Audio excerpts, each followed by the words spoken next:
Welcome to question hour. ఉద్యమ ప్రస్థానం, ఆపై కారు జర్నీ, ఆ తర్వాత కమలంతో ప్రయాణం.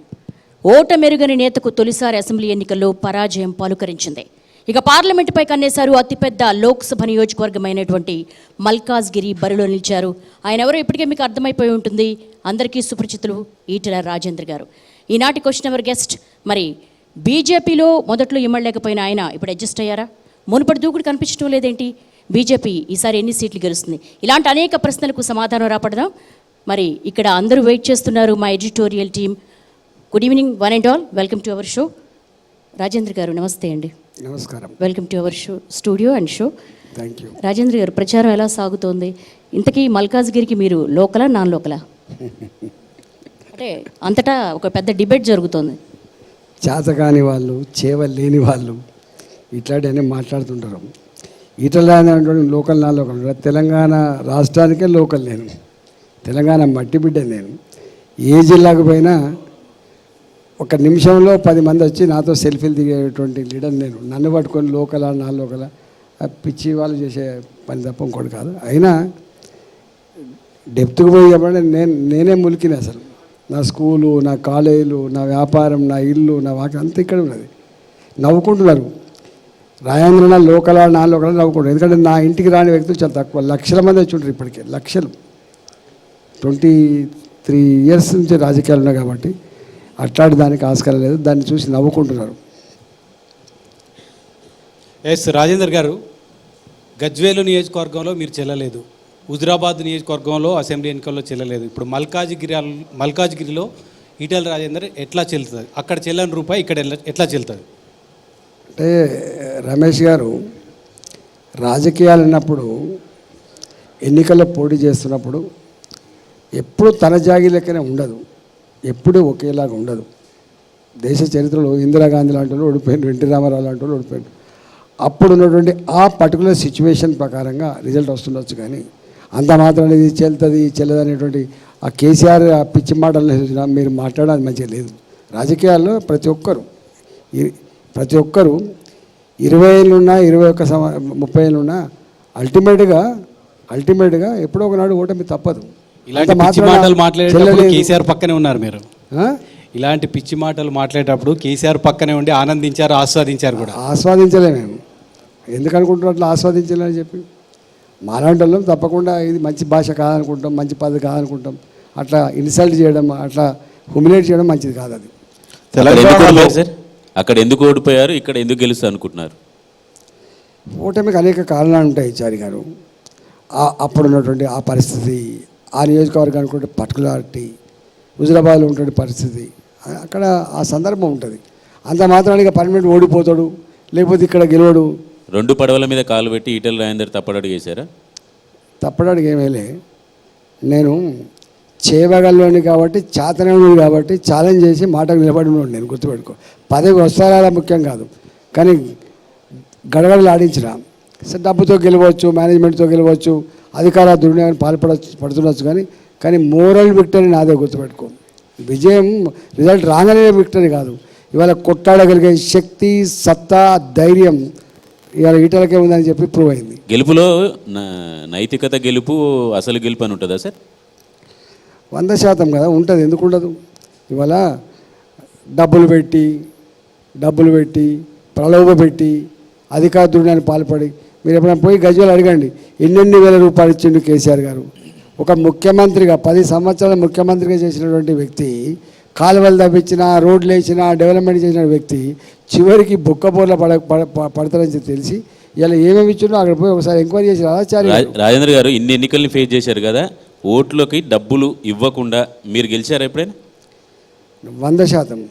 2021 వరకు నాకు ఎప్పుడైనా ఎంక్వైరీ చేయాలి చారి గారు. మీరు కూడా ఒకసారి కరీంనగర్ ఉన్నారు. మీరు ఈటల రాజేంద్ర అనే నేను 2018 వరకు ఎన్నడూ ఒక లిక్కర్ బాటిల్ ఇవ్వకుండా, ఒక రూపాయి పంచకుండా, ప్రజల ప్రేమతో గెలిచిన వ్యక్తిని నేనే సగర్వంగా ప్రకటించుకుంటా. 2021లో వారు ఏ అటుకులు బొక్కి ఉపాసం ఉండి ఉద్యమాన్ని నడిపిన నాయకుడు అని చెప్తాడో, అతి తక్కువ కాలంలోనే 1000 కోట్లకు అధిపతి అయి 1000 కోట్ల అక్రమ డబ్బు సంపాదించి హుజురాబాద్కి వచ్చి 600 కోట్ల రూపాయలు నల్లధనం ఖర్చు పెట్టిండండి. 2,000 కోట్ల రూపాయల విలువైన దళిత బంధు ప్రకటించిండు. రాత్రి సిమెంట్ రోడ్లు, కమ్యూనిటీ హాళ్ళు, జర్నలిస్టులకు ఇండ్లు ఇన్ని చేసిండ్రు. చేస్తే వాళ్ళు అన్న మాట ఏంటి తెలుసా? ప్రజలు, బిడ్డ ఏమైనా కాగల బిడ్డ, నువ్వు గెలవాల బిడ్డ, మేము వాళ్ళు పువ్విత్తనేమో మీరు పత్రికలు అని చెప్పి అడిగిన సందర్భాలు ఉన్నాయి. అందుకని డబ్బు నమ్ముకునడం కాదు మేము చారి గారు, ప్రేమను, ప్రజలని, శ్రమని, ధర్మాన్ని నమ్ముకున్నాడు ఈటల. గుర్తుపెట్టుకో, డబ్బు నమ్ముకున్నాడు కాదు. ఈటల రాజేందర్ గారు, తెలంగాణ బీజేపీ అవుట్ సైడర్స్కి టికెట్లు ఎక్కువగా ఇచ్చింది. దీని మీద సంఘ్ పరివార్ చాలా సీరియస్గా ఉంది. మురళీధర్ రావు టికెట్ను మీరు ఎగేసుకుపోయారనేటువంటి ఆరోపణ ప్రధానంగా ఉంది. అది మల్కాజ్గిరిలో ఆర్ఎస్ఎస్ సరిగ్గా పనిచేయట్లేదు, అది మీ గెలుపు పైన ప్రభావం ఉండే అవకాశం ఉందా? అసలు ఇవన్నీ బయట మాట్లాడుకునే మాటలు తప్ప నిజాలు కావు. అవి నిజాలు కావు. ఎప్పుడు ఆర్ఎస్ఎస్ ఎవరికి టికెట్ ఇవ్వాలి, ఎవరికి టికెట్ ఇవ్వాలి ఎప్పుడు ఇన్వాల్వ్ కాదండి, అంత బట్టి డ్రామా బయట. ఇవాళ భారతీయ జనతా పార్టీకి శక్తి లేకపోతున్నా, అవగాహన లేకపోతున్నా, వాళ్ళకి అంచనా లేకపోతున్నా, అనుభవం లేకపోతున్నా, మీ నియోజకవర్గంలో ఆర్ఎస్ఎస్ పనిచేయట్లేదు కదా మాటనండి. అపారమైన అనుభవం ఇవాళ మా మోడీ గారు కానీ, మా అమిత్ షా గారు కానీ ఎన్నడూ ఓటమి ఎరగని నాయకులు వాళ్ళు. ప్రజల నాడేంటో, ఎలక్షన్ ఏంటో, ఎలక్షన్ ఇంజనీరింగ్ ఏంటో తెలిసిన వాళ్ళు. వాళ్ళని పట్టుకొని మీరు ఆర్ఎస్ఎస్ ఇన్వాల్వ్ అయింది, ఆర్ఎస్ఎస్ గుర్రం అంటుందంటే శుద్ధత. మీ నియోజకవర్గంలో ఆర్ఎస్ఎస్ పని చేయట్లేదు. ఆర్ఎస్ఎస్ ఎప్పుడు కూడా భారతీయ జనతా పార్టీ సీట్ల అలొకేషన్లో కావచ్చు ఇతర దాంట్లో ఇన్వాల్వ్ కాదు. మురళీధర్ రావుకి ఇవ్వకపోవడం వల్ల, ఈటలకు ఇవ్వడం వల్లనే ఆర్ఎస్ఎస్ పనిచేయట్లేదు. తప్పు అంటున్నా, ఆ మాటనే తప్పు అంటున్నా. గజ్వేల్లో మిమ్మల్ని అక్కడ నిలబెట్టి పార్టీ మిమ్మల్ని బలిపశువు చేసిందని ఒక టాక్ ఉంది, దాని గురించి ఏమంటారు? గజ్వేల్లో మా పార్టీ గెలిపించుకోవడం కోసం ప్రయత్నం చేసింది, రెండిట్లో గెలవాలని చెప్పి తపన పడ్డది, పోవచ్చు అది, కానీ బలిపశువు చేసిన మాట తప్పు. ఈటల రాజేందర్ గారు, హుజురాబాదు అదేవిధంగా గజ్వేల్లో ఓటమి పాలైన మీకు మల్కాజ్గిరి టికెట్ బీజేపీ కంపెన్సేషన్ కింద ఇచ్చిందా, లేకపోతే మీకు అక్కడ పట్టుందని ఇచ్చిందా? అసలు మీ ఆర్గ్యుమెంట్లో పసలేదు అంటే మీరు ఏమనుకోకండి. ఇక్కడ మల్కాజ్గిరిలో నేను పోటీ చేస్తా అని చెప్పుకున్నా. మల్కాజ్గిరిలో ఎంతమంది పోటీ ఉన్నారు, వాళ్ళ శక్తి ఏంది, వాళ్ళ సత్తా ఏంది, వాళ్ళకు ఉన్నటువంటి సామాజిక నేపథ్యం ఏంది, ఇవన్నీ చూస్తారు, చూసే టికెట్ ఇస్తారు. మల్కాజ్గిరికి ఈటల రాజేందర్ సరిపోతారని చెప్పి చూసి ఇచ్చింది తప్ప కంపెన్సేషన్లు ఇచ్చిండ్రు, ఓడిపోయిన ఇదా. అంటే మీరు ఒకవేళ గెలిచుంటే మల్కాజ్ నుంచి మళ్ళీ మీకు ఎంపీగా పోటీ చేయమని పార్టీ చెప్పేదా? ఊహాత్మకమైన దానికి ఎట్లా ఆన్సర్ చెప్తే చెప్పండి. నా సర్వీసెస్ ఎక్కడ అవసరం ఉంటే నిజంగా గెలిచి ఉంటే కూడా ఒకవేళ ఇక్కడ గవర్నమెంట్ లేకపోతే తీసుకుపోయే వాళ్ళేమో, ఇలా గెలిచి ఉంటే కూడా తీసుకుపోయే వాళ్ళేమో.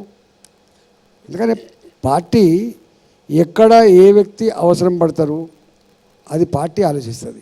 వాటిగా వ్యక్తులను కోరినంత మాత్రం ఇవ్వదండి. వ్యక్తులు చాలామంది కోరుతూ ఉంటారు, చాలా కోరికలు ఉంటాయి, చేయదు అట్లా పార్టీ.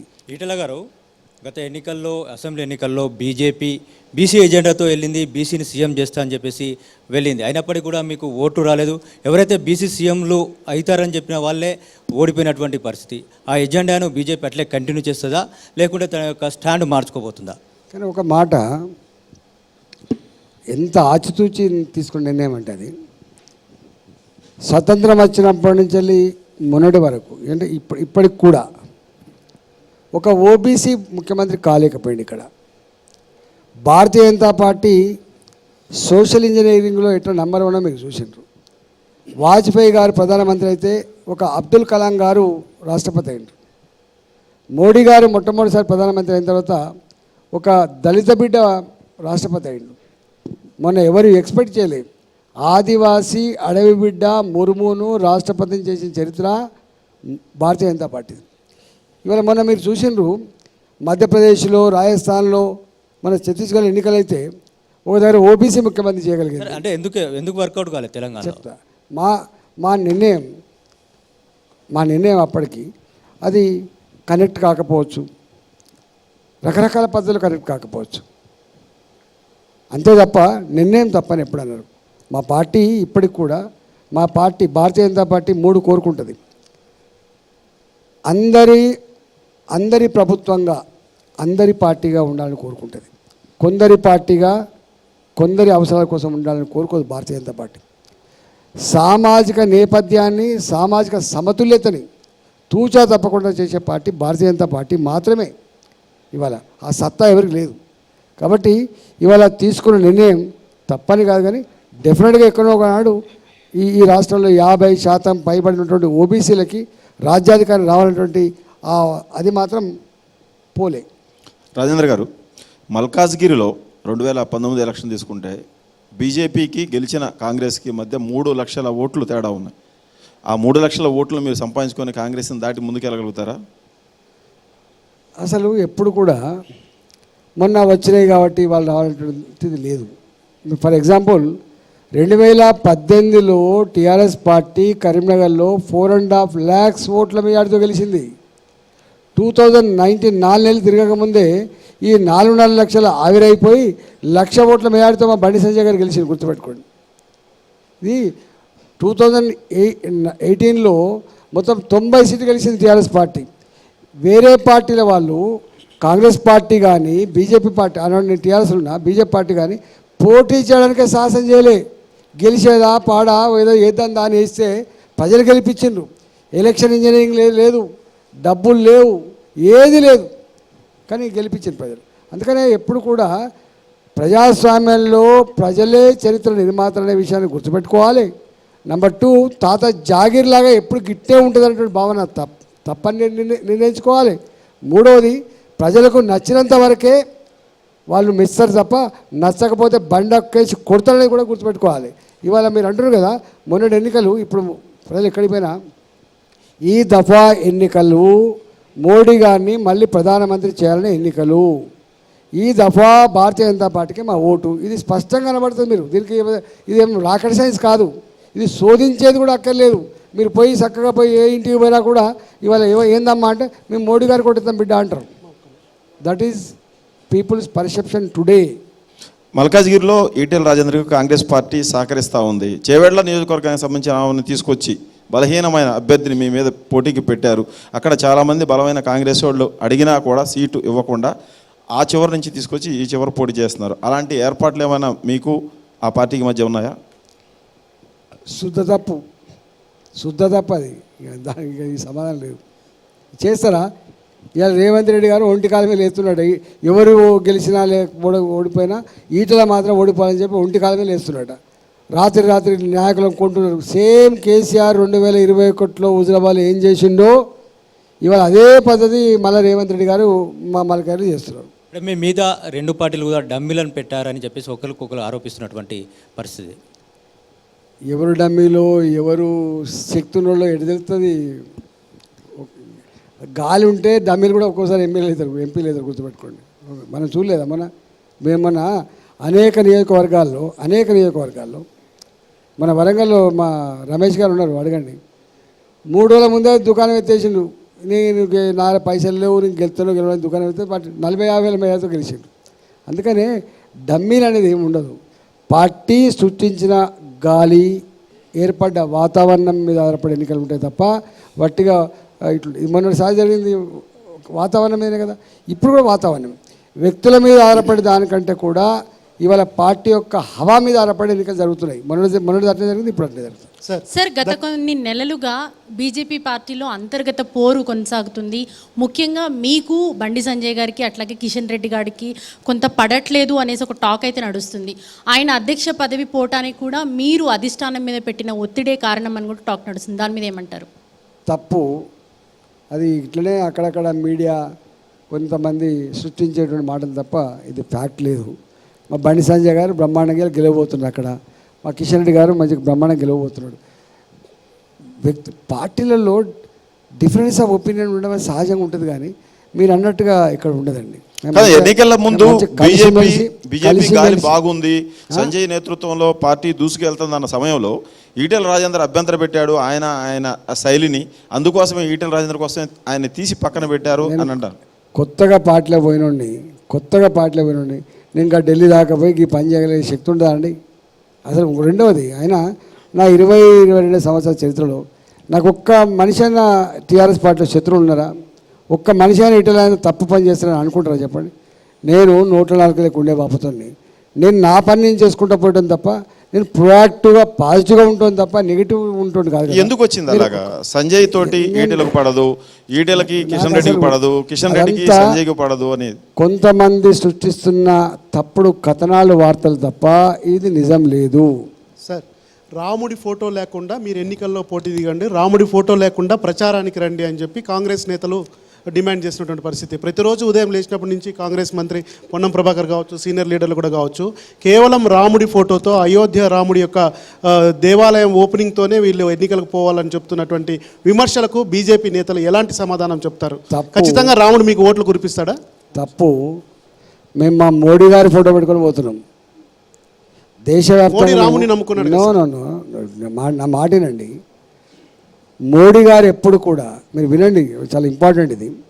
మోడీ గారు ఎప్పుడు కూడా పవర్ మాంగర్ కాదనడానికి అనేక ఉదంతాలు ఉన్నాయి. పవర్ మాంగర్ కాదు ఆయన. 2014లో ఒకటే స్లోగన్ ఇచ్చిండు. నేను గుజరాత్ ముఖ్యమంత్రిగా 12 సంవత్సరాలు పరిపాలించిన గుజరాత్ డెవలప్మెంట్ మోడల్ని దేశానికి అందించాలని చెప్పి అనుకుంటున్నా, నన్ను ఆశీర్వదించాలని చెప్తే బ్రహ్మాండమైన మెజార్టీతో ఆశీర్వదించారు. మళ్ళీ ఎక్కడ శశపిషలు లేకుండా క్లిస్టర్ క్లియర్ మెజార్టీ ఇచ్చింది మీకు తెలుసు. నెంబర్ 1. నెంబర్ 2, 2019 ఎన్నికల ముందు మళ్ళీ మోడీ గారు ఎక్కడ కూడా అలవికాని హామీలు ఇవ్వకుండా వారు, నేను 5 ఏళ్ళ నా పరిపాలన చూసిన తర్వాత మీరు నన్ను ఆశీర్వదించమని చెప్తే మళ్ళీ ఆశీర్వదించింది దేశం. 273 సీట్లున్న భారతీయ జనతా పార్టీ 303 సీట్లతో అజేయమైన శక్తిగా ఎదిగింది ఇవాళ భారతీయ జనతా పార్టీ. ఇవాళ కూడా మీరు చూడండి, ఎక్కడ అలవికాని హామీ లేవు, ఉన్నవాటిని. అంటే ఏమంటుండే మోడీ గారు, 10 సంవత్సరాల నా పరిపాలన చూసిన తర్వాత మీరు నన్ను ఆశ్రయించమని కోరుతున్నాడు తప్ప అలవికాని హామీలు ఇచ్చి ఏది పడితే అదే మాట్లాడే బాపతి కాదు మోడీ గారు. నేను ఒక మాట చెప్తున్నా. అరే మీరు ఒక మాట చారి ఉండు, ఒకసారి నన్ను మాట్లాడి మొదలు అడిగినప్పుడు ప్రజలకు తెలియాలి కదా. మోడీ గారిని 75 సంవత్సరాల ఈ దేశంలో అనేక మంది ప్రధానమంత్రులు చూసారు. మీరు మోడీ గారి లాంటి ఇంత స్టబ్బర్న్గా దేశ ప్రజలే ఇతివృత్తంగా, దేశ బాగా ఇతివృత్తంగా ఉన్నవాళ్ళు ఉన్నారండి. ఒక్క స్కామ్ ఉందా చెప్పండి? ఒక్క scam, 2G scam, Bofors scam, coal scam, మంత్రులు జైళ్ళల్లో, ఐఏఎస్ ఆఫీసర్ జైళ్ళల్లో, ఇంత పెద్ద దేశంలో ఇవాళ మోడీ గారు వచ్చిన తర్వాత ఒక్కటి తలదించుకునే పని జరిగిందా మీరు చెప్పండి? ఎలక్ట్రల్ బాండ్లు పెద్ద స్కామ్ అని చెప్పి ప్రతిపక్షం చెప్తుంది. దాని గురించి ఏమంటారు? వాళ్ళకు పచ్చ కామెర్లోనికి లోకమంతా పచ్చగనట్టుగా ఇవి మాట్లాడతారు తప్ప దమ్ముంటే ప్రజాక్షేత్రంలో 6,000 కోట్లు ఎట్లా వచ్చాయి సార్? ఎలక్ట్రోరల్ విషయంలో నేను అంటున్నా, మీ ఛానల్ వాళ్ళు ఉన్నారు, ఇంతమంది ఛానల్ వాళ్ళు, పేపర్ల వాళ్ళు ఉన్నారు, సర్వే సంస్థలు ఉన్నాయి, వాళ్ళకు అభిప్రాయం తెలుసు కదా. మీరు సర్వే సంస్థలు నమ్మరా? మీరు ప్రజాభిప్రాయం నమ్మరా? మీరు చెప్పండి, ఏం ఆర్గ్యుమెంట్ చెప్పండి. వాళ్ళు గెలిస్తేనేమో బ్రహ్మాండంగా ఉన్నట్టు, వాళ్ళు గెలవకపోతే తప్పు జరిగినట్ట. ఇది సత్తా ఉన్నోడు చేసే మాట కాదు, సత్తా లేనోడు చేసేటువంటి ఆరోపణ, గుర్తుపెట్టుకోండి. 6,000 కోట్ల రూపాయల బాండ్లు ఎట్లొచ్చాయనుకుంటున్నారు? అమిత్ షా గారు ఎంత క్లియర్ ఎప్పుడు చూసారా? 303 సీట్లున్న భారతీయ జనతా పార్టీకి ఎన్ని బాండ్లు వచ్చినాయి? 9 సీట్లు ఉన్నటువంటి టీఆర్ఎస్ పార్టీకి ఎన్ని బాండ్లు వచ్చినాయి? 27 సీట్లు ఉన్నటువంటి వాళ్ళకి ఎన్ని వచ్చినాయి? మొత్తం క్లియర్గా చెప్పిండు. వింటుండ్రా? ఇదంతా తప్పు. ఒకసారి చెప్పండి సార్ మీరు కూడా. ఒకటే ఒక మాట, భారతీయ జనతా పార్టీ ఇవాళ దేశాన్ని పాలిస్తున్న పార్టీ. భారతీయ జనతా పార్టీకి ఉన్నటువంటి వచ్చిన బాండ్లేని ఇవాళ బీఆర్ఎస్ పార్టీకి ఉన్నటువంటి 2014 వరకు నువ్వే కదా చెప్పేది చారి గారు, మాకు పైసలు ఉండేనా?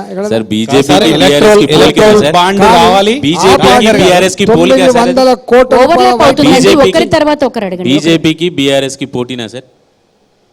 ఎలక్టోరల్ బాండ్ విషయంలో కూడా మీకు బీఆర్ఎస్ కి బీజేపీకి పోటీనా? తప్పెక్కడంటే బాజాప్తా రైట్ రాయల్గా పొలిటికల్ పార్టీలకి కొన్ని అవసరాలు ఉంటాయి కాబట్టి ఈ దొడ్డిదారిన కాకుండా, లోపాయికారి ఒప్పందాలు కాకుండా, ఈ చిల్లర సంపాదించుకుంటూ కాకుండా, సతాయించడం కాకుండా బాజాప్తానే ఉండాలని చెప్పి చేసిండ్రు సార్. ఎలక్ట్రల్ బాండ్స్ పైన చాలా విమర్శలు వచ్చాయి. ప్రధానంగా శరత్ చంద్ర రెడ్డి లాంటి వాళ్ళు ఒక 68 కోట్లు ఎలక్ట్రల్ బాండ్ సమర్పిస్తే కానీ ఆ తర్వాత కానీ బెయిల్ దొరకలేదు. 2-3 కూడా అదేవిధంగా ఎలక్ట్రల్ బాండ్ బీజేపీకి సమర్పించడం, ఆ తర్వాత బెయిల్ పైన రావడం, ఇది అరెస్ట్ అయిన ముఖ్యమంత్రి కేజ్రీవాల్ నుంచి మొదలు పెడితే చాలామంది ఆరోపించారు. దీన్ని ఎట్లా సమర్థించుకుంటారు? నేను ఇంతకుముందు చెప్పిన అట్లాంటి పని చేసిన వాళ్ళు, అందుకనే మోడీ గారిని కూడా విమర్శించాలి, బీజేపీని కూడా విమర్శించాలని చెప్పడం అనేది శుద్ధ తప్పు. మోడీ గారిని ఈ విషయంలో తప్పట్టేది సూర్యుడి మీద ఉమ్మేసినట్టే గుర్తుపెట్టుకోండి.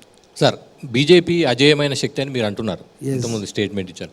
కానీ హైదరాబాద్లో అప్పటి వరకు పార్టీలో లేని మాధవీలతను పిలిచి టికెట్ ఇచ్చారు. వరంగల్లో ఆరు రమేష్ను బీఆర్ఎస్ తెచ్చుకున్నారు. నల్గొండలో సైదిరెడ్డిని తెచ్చుకున్నారు. ఈ అజేయమైన శక్తికి అభ్యర్థులు లేరా, లేకపోతే పార్టీ ఎందుకు ఆ నిర్ణయం తీసుకోవాల్సి మా వచ్చింది? పార్టీ జస్ట్ తెలంగాణ పార్టీ కాదు, మీరు తప్పుడు అర్థం చేసుకున్నారు. మా పార్టీ దేశవ్యాప్తంగా ఉన్న పార్టీ. 2 సీట్లున్న భారతీయ జనతా పార్టీ 303 సీట్లతో ఒక అజేయమైన శక్తి ఎదిగిందని చెప్తున్నా. కేరళలో తక్కువ ఉండొచ్చు, తమిళనాడు తక్కువ ఉండొచ్చు, ఏపీలో తక్కువ ఉండొచ్చు, తెలంగాణలో కొంచెం ఎక్కువ ఉండొచ్చు, యూపీలో సంపూర్ణంగా ఉండొచ్చు, గుజరాత్లో సంపూర్ణంగా ఉండొచ్చు.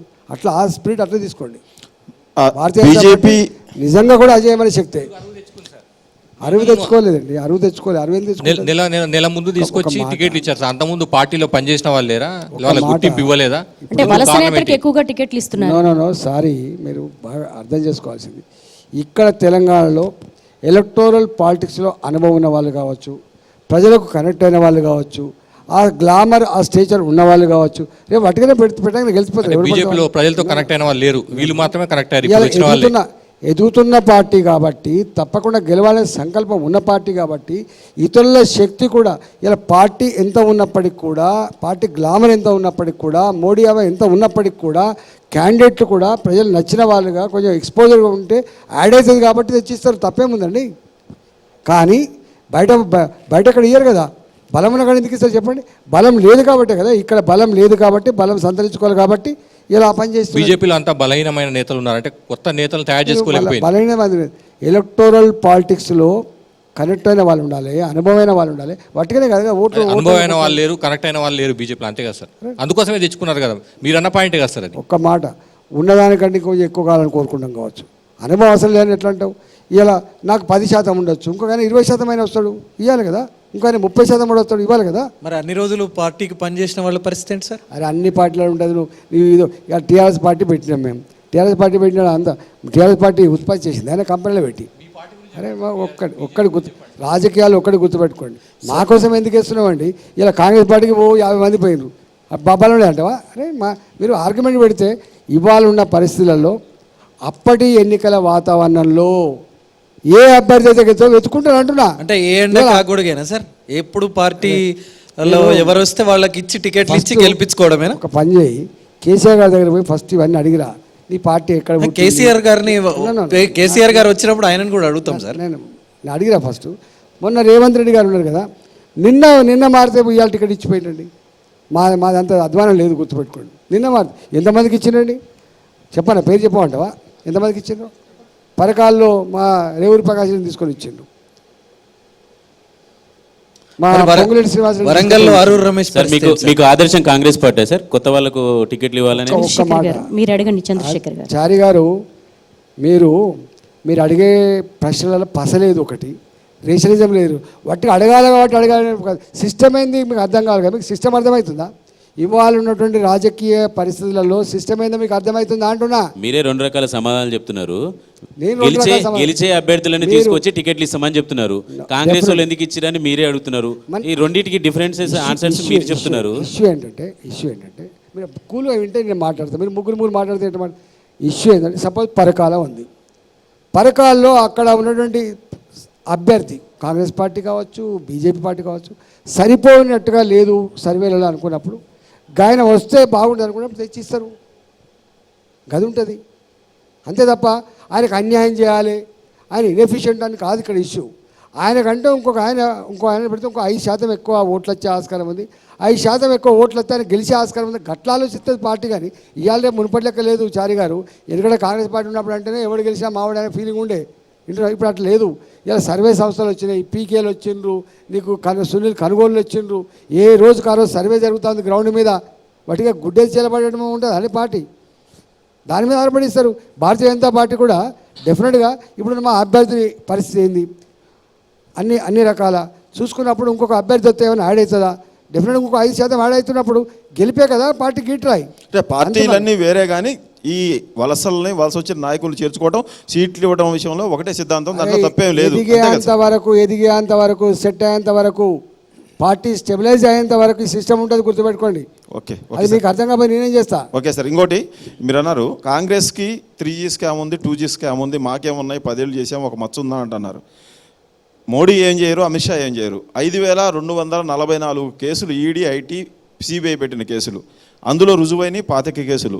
ఆ 5244 కేసుల్లో ఉన్న 2940 మంది బీజేపీలో చేరిపోతారు. ఇది ఒక రకమైన స్కామ్ కాదా? ఇది ఒక రకమైన స్కీమ్ కాదా? అసలు ఒకటి చాలామంది కేటీఆర్ గారు కూడా దీని మీద ఒకసారి మాట్లాడినట్టుంది. 11 లక్షల కోట్ల రూపాయల బ్యాంక్ ఎగవేతలు జరిగినాయి. ఇదంతా దీనికి అంతటి కారణం మోడీ గారు అన్నారు. నేను అంటున్నా ఈ 11,40,000 కోట్లు ఇప్పుడు 14 లక్షలు మళ్ళీ ఏదో చెప్తున్నాడు. నేను ఆర్థిక మాఫీ చేశారు. 11 లక్షల కోట్ల రూపాయలు ఎవరి ఆయంలో తీసుకున్నాయండి ఈ లోన్స్ అని? మోడీ గారు వచ్చిందా తీసుకున్నాయి? ఎవరి ఆయంలో తీసుకున్నాయి? ఎందుకు బాధ్యతాయుతంగా వివరించలేకపోయినరు? బ్యాంకులలో ఉన్న డిపాజిట్లన్నీ కూడా ప్రజల సొమ్ము అనే విషయం ఎందుకు మర్చిపోయినరు? బ్యాంకర్స్ ఆనాడు కార్పొరేటర్కి లోన్లు ఇస్తున్నప్పుడు సామాన్యుడికి లోన్ ఇవ్వడానికో 1,00,000 ప్రశ్నలు 1,00,000 కొరీలు ఉంటాయి కదా. మరి ఎందుకు బ్యాంకర్స్కి ఆనాడు కార్పొరేట్ కంపెనీలకు లక్షల కోట్ల రూపాయలు ఇస్తున్నప్పుడు ఎందుకు ఆలోచించలేకపోయినారు? ఎందుకు చేయలేకపోయినావు చెప్పండి. ఇవన్నీ నేను ఆర్థిక మంత్రిగా అయినాడికి 11 లక్షల కోట్ల రూపాయలు బ్యాంకులకు ఎగవేతకు కూడిన కంపెనీ ఉండే. దానికి అప్పటికప్పుడు బ్యాంకులు దివాళా తీస్తే ప్రజలు లాస్ అవుతుందని చెప్పి నాకు తెలిసి 80,000 కోట్ల రూపాయల బాండ్స్ ఇచ్చి 1,00,000 కోట్ల రూపాయలు ఇచ్చి దాదాపు 1,80,000 కోట్ల రూపాయలు ఆనాడు సపోర్ట్ చేసి బ్యాంకులు నిలబెట్టకపోతే ఇలా మొత్తం క్రైసిస్ వచ్చేది, గుర్తుపెట్టుకోండి, దివాళా తీసేది. ఎవరు రుణాలు ఇచ్చారన్నది కాదు ఇక్కడ సమస్య. దేశం కోసం మోడీ ఉన్నారు, మోడీ కోసం దేశం ఉంది అని చెప్పుకుంటున్న బీజేపీ 11 లక్షల కోట్లు 14 లక్షల కోట్ల రూపాయలు ఈ దివాళా తీసిన కంపెనీలకు ఇచ్చిన దాన్ని ముక్కు పిండి మోడీ వసూలు చేసినట్టయితే ఆ పేరు, ఆ ఖ్యాతి మీకు వచ్చేది కదా. కాంగ్రెస్ ఎగైసే వాళ్ళకి ఇచ్చింది, మేము వసూలు చేయకుండా దాన్ని వే ఆఫ్ చేసాము అని సమర్థించుకుంటే మీకు కాంగ్రెస్కి సమాచారం సక్క లేదు. మీకు సమాచారం సక్క లేదు. 11 లక్షల కోట్ల రూపాయలు ఈనాటికి కూడా వాళ్ళ మొత్తం మాఫీ చేయలేదు, గుర్తుపెట్టుకో, చేయలేదు. డిఆర్టీలో కేసులు పడుతున్నాయి, నడుస్తున్నాయి. ఎంత వీలైతే అంతా మొత్తం ప్రాపర్టీస్ని మొత్తం కబ్జా పెడుతున్నారు, మొత్తం తీసేసుకుంటున్నారు. మీకు ఎవరు రాంగ్ సమాచారం ఇచ్చారు. 11 లక్షల కోట్ల రూపాయలను ఎవరు మాఫీ చేయలేదు. తాత్కాలికంగా బ్యాంక్స్ దివాళా తీస్తే మొత్తం ఆర్థిక వ్యవస్థ అంతా కూడా కుప్పగూలిపోతుంది, ప్రజలకు విశ్వాసం పోతుంది. రేపు బ్యాంకుల ముందు లక్షల మంది క్యూ కట్టే పరిస్థితి వస్తుంది. ఇది మంచి సంకేతం పోదు. ఇలా ప్రోగ్రెస్గా ఉండాలి, దేశాన్ని ఒక విశ్వాసంతో నడపాలని చెప్పి భావించి వారు 1,80,000 కోట్లు నాకు తెలిసి వారు ఆనాడు ఇచ్చి దాన్ని బ్యాంకర్స్ కాపాడి అందరూ ముక్కు పిండి ప్రపంచంలో ఏ మూలకు జాక్కున్నా పిలిపించుకొచ్చి వాళ్ళ దగ్గర ఏం ప్రాపర్టీస్ ఉన్నాయో జప్తు చేస్తున్నారండి. సార్ ఎక్కడున్నారు సార్? విజయ్ మాల్యాని తీసుకొస్తామన్నారు, నీరవ్ మోడీని తీసుకొస్తున్నారు, మెయిల్ తీసుకొస్తాను. 2018లో బహిరంగ సభలో మోడీ చెప్పారు, ఏ మూలన ప్రపంచంలో ఏ మూలన దాక్కున్నా లాక్కొని వస్తామన్నారు సార్. ఇప్పుడు ఇవాళ 2024 వాళ్ళు ఎక్కడున్నారు సార్? విజయ్ మాల్యా ప్రాపర్టీస్ మనం సీజ్ చేసినామా లేదా? నీరవ్ మోడీ ప్రాపర్టీస్ సీజ్ చేసినామా లేదా? మీకు సమాచారం ఉందా? అసలు మీకు సమాచారం ఉందా? మీకు నీరవ్ మోడీ ప్రాపర్టీస్ కానీ మీరు చెప్తున్న ఆయన ప్రాపర్టీస్ కానీ సీజ్ చేసిండ్రు. ఈటల గారు విజయ్ మాల్యా ప్రాపర్టీస్ సీజ్ చేసి గుర్తుపెట్టుకోండి. మీరు ఎక్కడ ఎంత మేరకు ఉంటే ఎవరెవరైతే ఎగవేత గురైనరో వాళ్ళందరి ప్రాపర్టీస్ సీజ్ చేసి ఇంకా అవసరం లేదా సార్? వాళ్ళు ఏం తీసుకురారా? వదిలేస్తారు, సీజ్ అయిపోయింది సార్. ఇంకా మీరు చెప్పిన దాని ప్రకారం ఇంకా మరి వాళ్ళని తీసుకొచ్చేందుకు ప్రయత్నాలు ఎందుకు అంటారు? జరుగుతాయి. ఎందుకు జరిగాయి అనుకుంటున్నాను? మరి అంతా సీజ్ అయింది అంటున్నారు. సంస్థలు సీజ్ చేయడమే కాదండి, వాళ్ళ మీద ఒత్తిడి రకరకాల పద్ధతులు చేస్తాం కదా. ఒకటేంటంటే మీకు గుర్తుపెట్టుకోవాల్సింది డెఫినెట్గా సందర్భం వచ్చినప్పుడు దర్యాప్తు సంస్థలు ఉంటాయి, మాట్లాడుతాం, తీసుకొస్తాం. ఈటెల రాజేందర్ గారు 23 మంది నేతలపైన ఈడీ కేసులు అయిన తర్వాత బీజేపీలో జాయిన్ అయిన తర్వాత వాళ్ళని కేసులన్నీ హోల్డ్లో పెట్టారు. అశోక్ చవాన్ లాంటి వారు, ఆదర్శ కుంభకోణంలో ఉన్న అశోక్ చవాన్ లాంటి వారు బీజేపీలో చేరగానే ఎందుకు పునీతులైపోయారు? 23 మంది బీజేపీలో చేరగానే వాళ్ళందరి మీద కేసుల కొనసాగింపు ఎందుకు నిలిపేశారు? ఇది ద్వంద్వ విధానం కాదా? ఒక మాట రమేష్ గారు, ఎందుకు వాళ్ళను మొత్తం దాస్తున్నారనో లేకపోతే కాపాడుతున్నారో మీరు అనుకుంటారు. దర్యాప్తు సంస్థలు ఉంటే తప్పకుండా దర్యాప్తు జరుగుతూనే ఉంటుంది. దర్యాప్తు జరగకుండా వదిలిపెట్టే ప్రసక్తి లేదు. వాళ్ళు ఏ పార్టీ అని చూడరండి. దర్యాప్తు సంస్థలకి ఈయన భారతీయ జనతా పార్టీలో ఉన్నాడా, ఈయన కాంగ్రెస్ పార్టీలో ఉన్నాడా, ఇది క్రైటీరియా కాదు. మీరు గుండె మీద చేసుకొని చెప్పాలి. దర్యాప్తు సంస్థలకి రాజేందర్ గారు, మీరు గుండె మీద చేసుకొని చెప్పండి. బీజేపీలో చేరిన వారి పైన సేమ్ బీజేపీలో చేరక ముందు కేసులు కంటిన్యూ అట్లనే అవుతున్నాయి, అట్లనే అరెస్టులు అవుతున్నాయా? మీరు చెప్పగలరా? ఒక మాట, ఆదర్శ కుంభకోణం ఎంత పెద్ద కుంభకోణం మహారాష్ట్ర తెలుసు. ఆయన అశోక్ చవాన్ బీజేపీలో చేరిన తర్వాత ఆ కేసు ఏమైంది? అదేవిధంగా చాలా మంది, ఒక ముఖ్యమంత్రిని కూడా చేశారు, ఒక కాంగ్రెస్ నేతని మీ బీజేపీలో జాయిన్ చేసుకొని. హేమంత్ మీకు బాగా క్లోజ్ ఫ్రెండ్ కూడా ఆయన. ఒక మాట, నేను పెదాల మీకలు మాట్లాడుతాను రమేష్ గారు.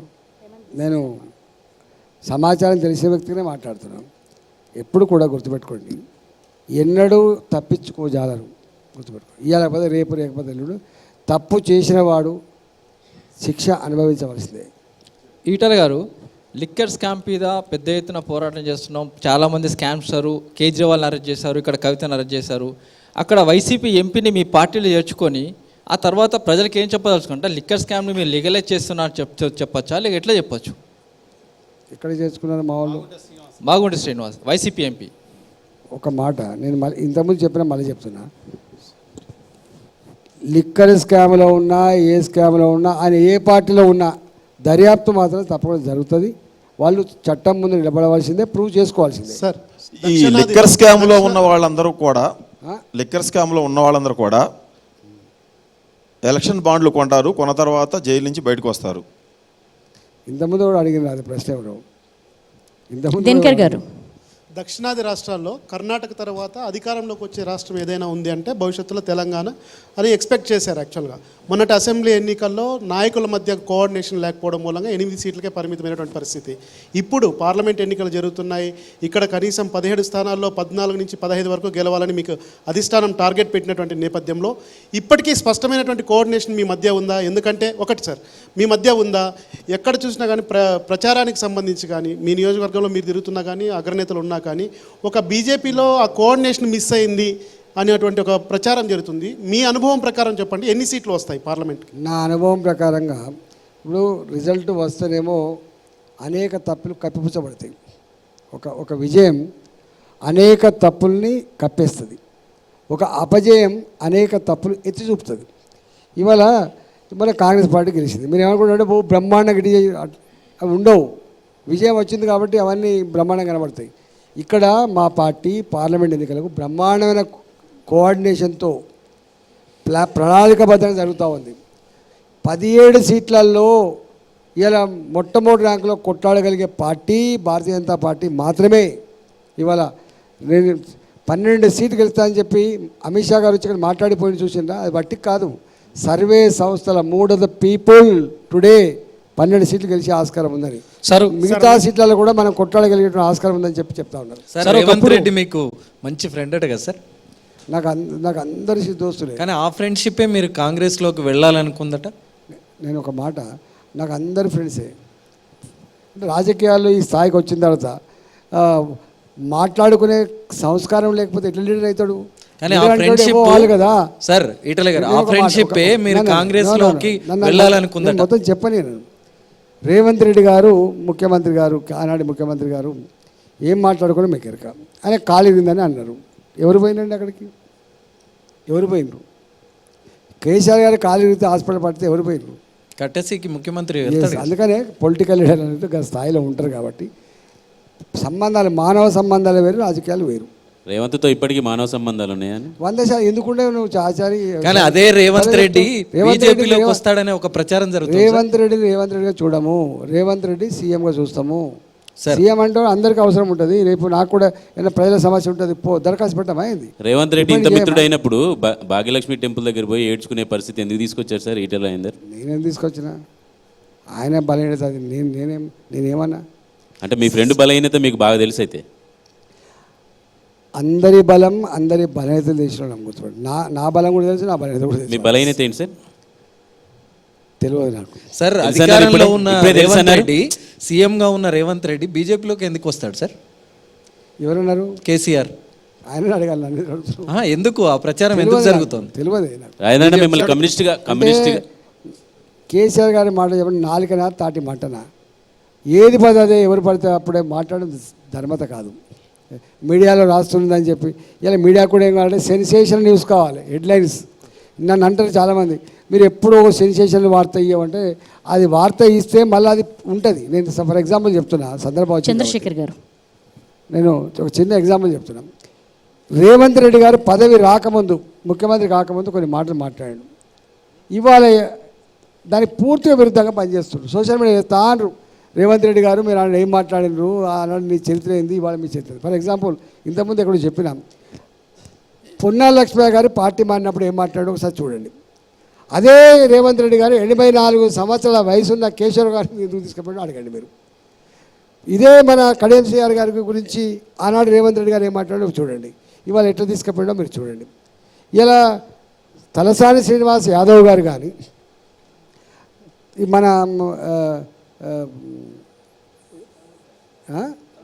సబితా ఇంద్రారెడ్డి గారు కానీ మంత్రులు అయినప్పుడు ఏం మాట్లాడో చూడండి. ఇవాళ అదే రేవంత్ రెడ్డి గారు రాజీనామా చేయకుండానే నీకు తీసుకుపోయి పార్లమెంట్ సీట్ ఇచ్చింది దానం నాగేంద్ర గారికి. ఇవాళ యాంటీ డిఫెక్షన్ లా తెచ్చింది రాజీవ్ గాంధీ గారు. ఇవాళ ఏమంటుంది కాంగ్రెస్ పార్టీ తన మేనిఫెస్టోలో, డిస్మిస్ చేసి పడతామంటుంది. పార్టీ మారడం అనేది మేము అలౌ చేయమంటుంది. సార్ దేశవ్యాప్తంగా బీజేపీ చేస్తుంది ఏంటి సార్? నా మాటనే మేనిఫెస్టోలోనే గది పెట్టిండు, దానం నాగేంద్ర తీసుకొచ్చాము పోటీ చేస్తుండే. దానికి మాటన దేశవ్యాప్తంగా బీజేపీ చేస్తున్నది ఏంటి? రాష్ట్రాల్లో ప్రభుత్వాన్ని కూల్చేసింది, ఎంపీలను లాక్కుంది. అసలు మహారాష్ట్ర మీకు తెలియదు రాజేంద్ర, నిజంగా చెప్పండి. సారీ మీరు అందుకనే సగం నాలెడ్జ్తో మాట్లాడారు. మహారాష్ట్రలో బీజేపీ ప్రభుత్వం ఎక్కడ ప్రభుత్వాలని కూల్చలేదని చెప్పండి. నా మాట విన్నా. మహారాష్ట్రలో కూల్ చేసినట్టు చెప్పబడుతుంది, కానీ మహారాష్ట్రలో Bharatiya Janata party, Shiv Sena party, Bharatiya Janata party ఎన్నికల ముందు అలయన్స్లో బాగా పోటీ చేసినాయి. కానీ ఎన్నికల రిజల్ట్ వచ్చిన తర్వాత ఏ బాల్ ఠాకరే పార్టీ కాంగ్రెస్కు విరుద్ధంగా పుట్టిన పార్టీ, దానికోసం వ్యతిరేకంగా పోరాడే పార్టీ, వాళ్ళు పోయి కాంగ్రెస్తో అలయన్స్ చేసుకోవచ్చా? మిత్రద్రోహం బీజేపీ చేయలే, మిత్రద్రోహం శివసేన చేసింది. దాన్ని జీర్ణించుకోవాలని శివసేన ఎమ్మెల్యేలు ఇవాళ బయటకు వచ్చి లేదు మేము బీజేపీతో ఉంటామని చెప్పారు. అది తప్పు, వాళ్ళు చేశారు. తెలంగాణలో కాంగ్రెస్ ప్రభుత్వాన్ని మేము చేయలేదండి సార్, మాతో జతకట్టినరు, మేము జతకట్టి పోటీ చేసినాం. మేము ప్రభుత్వాన్ని ఏర్పాటు చేయాలి, మాకు మిత్రద్రోహం చేసింది ఆ పార్టీ, దాన్ని సహించలేక బయటకు వచ్చిన తెలంగాణలో కాంగ్రెస్ ప్రభుత్వాన్ని పడగొడతారు అనే ప్రచారం విస్తృతంగా సాగుతుంది సార్ తెలంగాణలో. మాకేం అవసరం? బీజేపీ ఎల్పీ లీడర్ కూడా ఇదే విషయం చెప్పాడు సార్. బీజేపీ ఎల్పీ లీడర్ కూడా మేము తలుచుకుంటే కాంగ్రెస్ పార్టీ పడిపోతుంది, కాంగ్రెస్ నుంచి ఎమ్మెల్యేలు మా దాంట్లోకి వస్తారనే సార్. మా పార్టీ పాలసీ అది కాదు. మా పార్టీ ఒక ప్రభుత్వాన్ని కూలగొట్టాలని, ఒక ప్రభుత్వం నుంచి ఎమ్మెల్యే తీసుకొచ్చుకోవాలనేటువంటి వాళ్ళం కాదు. మేము వాళ్ళు 5 సంవత్సరాల కాలం పాటు మ్యాండేట్ వచ్చింది, వాళ్ళు ఇచ్చిన హామీలు అమలు చేసుకుంటా ప్రజల చేత విశ్వాసం పొందాలని కోరుకుంటున్న పార్టీ భారతీయ జనతా పార్టీ. కానీ వాళ్ళు తనుకొని వాళ్ళ పడకుండా ప్రభుత్వాన్ని ఇరకాటం పెట్టిన బీజేపీ తక్కువ సీట్లు 64 సీట్లే ఉన్న కాంగ్రెస్ను భర్తీకి బట్టగట్టనిస్తుందా అంటున్నారు. తప్పు. కేసీఆర్ ఇంటర్నల్ మీటింగ్ లో అదే విషయం ఎట్లా సార్, ఎట్లా తప్పండి? ఆయన కేసీఆర్ అడుగున్నాను ఎట్లా ముప్పైద్దో మరి. మీ ఎంపీ లక్ష్మణ్ కూడా అదే స్టేట్మెంట్ చేస్తున్నారు. మీ ఎంపీ లక్ష్మణ్ కూడా అదే చెప్తున్నారు, ఈ ప్రభుత్వం ఉండదు కూలిపోతుందని. వాళ్ళు కూలిపోవడం వేరు, మేము కూలగొట్టడం వేరు. మీరు అడుగుతున్నది మేము కూలగొడతామని అడుగుతున్నారు. కేసీఆర్ గారితో మీరు చాలా సన్నిహితంగా ఉన్నారు, మంత్రి పదవులు పొందారు కాబట్టి ఆయన పర్సనాలిటీ వ్యక్తిత్వం దృష్టిలో పెట్టుకొని ఆయన అడిగినవి మీ ద్వారా మాట్లాడిస్తున్నాం అనమాట. సార్ ప్రశ్న ఏంటంటే, దేశంలో నెక్స్ట్ ఎలక్షన్స్లో పార్లమెంట్లో బీజేపీ పూర్తి స్థాయిలో మెజారిటీ వస్తే ఇక్కడ దేశవ్యాప్తంగా ఉన్నటువంటి కాంగ్రెస్ ప్రభుత్వాలను కూల్చడానికి బీజేపీ ప్లస్ మోడీ ఎప్పటికి కూడా వెనకాడరు. అందులో భాగంగానే రానున్న రోజుల్లో కూడా తెలంగాణలో ఉన్నటువంటి కాంగ్రెస్ ప్రభుత్వాన్ని కూల్చడానికి కూడా వాళ్ళు వెనకాడరు అన్నది చర్చ బాగా జరుగుతుంది. ఎవరో చర్చ పెట్టుకుంటే మేము ఎట్లా బాధ్యమవుతాం? మీరు బీజేపీ లీడర్ కదా సార్. మా ఫిలాసఫీ, మా ఎజెండా, మా పద్ధతి అది కాదు, మాకు అక్కర్లేదు. మేము దీంతో తృప్తిగా ఉన్నాం. దేశంలో బ్రహ్మాండమైన మెజారిటీతో రేపు 350 నుంచి 370 సీట్లు కేవలం భారతీయ జనతా పార్టీ గెలుస్తుందని ఈ శుభతరుణంలో ఈ ఆ శుభతరుణాన్ని ఉపయోగించుకొని దేశవ్యాప్తంగా కాంగ్రెస్ అనే హస్తం గుర్తు లేకుండా ఏ రాష్ట్రంలోనైనా కానీ అసలు ఒక మాట ఒక పార్టీని లేకుండా చేయాలని చెప్పి అనుకుంటే సాధ్యమైద్దా?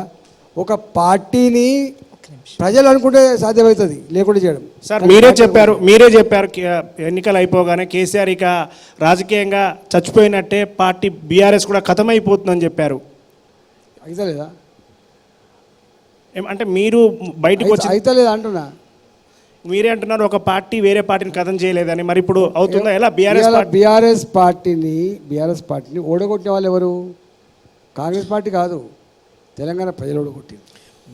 సార్ మీరు మల్కాజ్గిరిలో ఉందట కదా సార్, నా మాటను ఓడగొట్టింది తెలంగాణ ప్రజలు.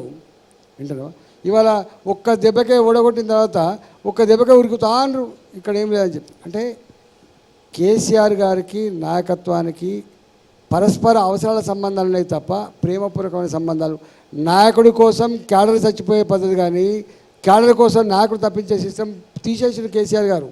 అందువల్లనే ఇలా అధికారం లేదు కాబట్టి అందరూ వెళ్ళిపోతున్నారు. అదొక అంశం. కానీ రేపు 100% బీఆర్ఎస్ పార్టీ ఉంటుందా లేదా అన్నదానికి బెస్ట్ జడ్జెస్ తెలంగాణ ప్రజలు, కానీ పార్టీలు కాదు.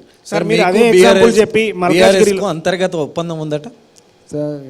ఈ ఆర్గ్యుమెంట్ ఏం ఆర్గ్యుమెంట్ అండి? సుపారీ కూడా తీసుకున్నట్టుగా సార్, అదంతా బీఆర్ఎస్ సుపారీ తీసుకున్నట్టు. బీఆర్ఎస్ మొత్తము కవిత బెయిల్ కోసము బీజేపీ దగ్గర సుపారీ తీసుకుందంట, సీఎం ఆరోపణ చేస్తున్నారు.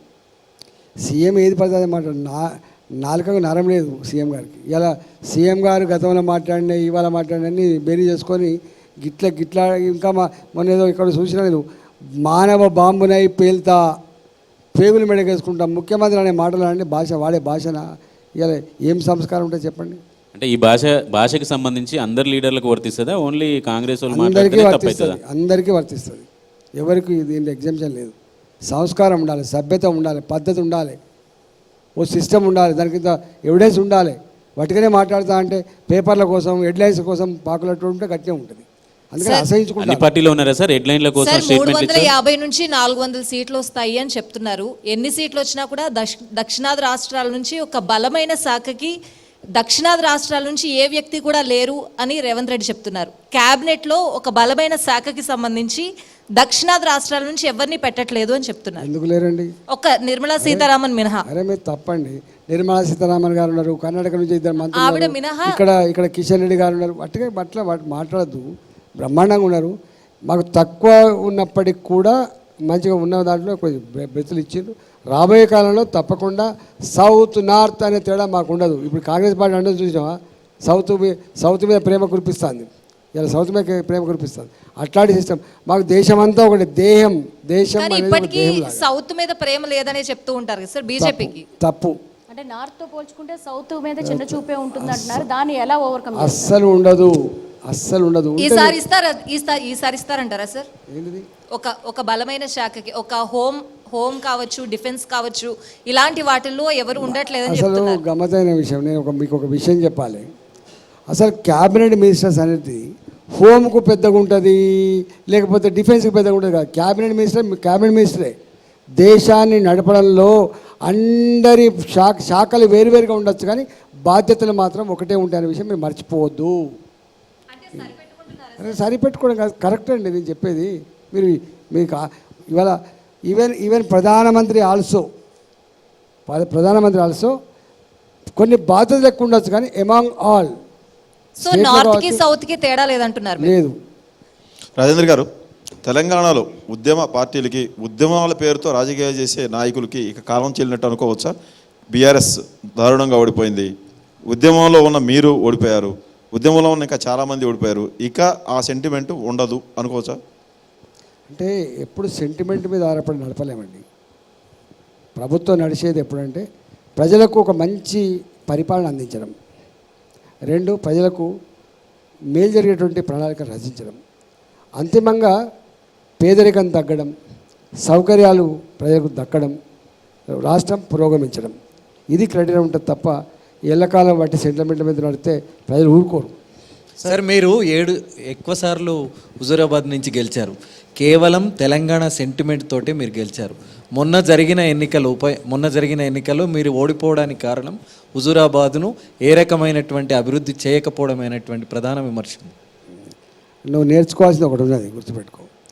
50 సీట్లు పోటీ చేసినాం, యాదకుందా? 2004లో అందరం గెలవలే సెంటిమెంట్ మీద. 2008లో రాజీనామాలు చేసినాం, 17 సీట్లు పోటీ చేసినాం, 7 గెలిచినాం.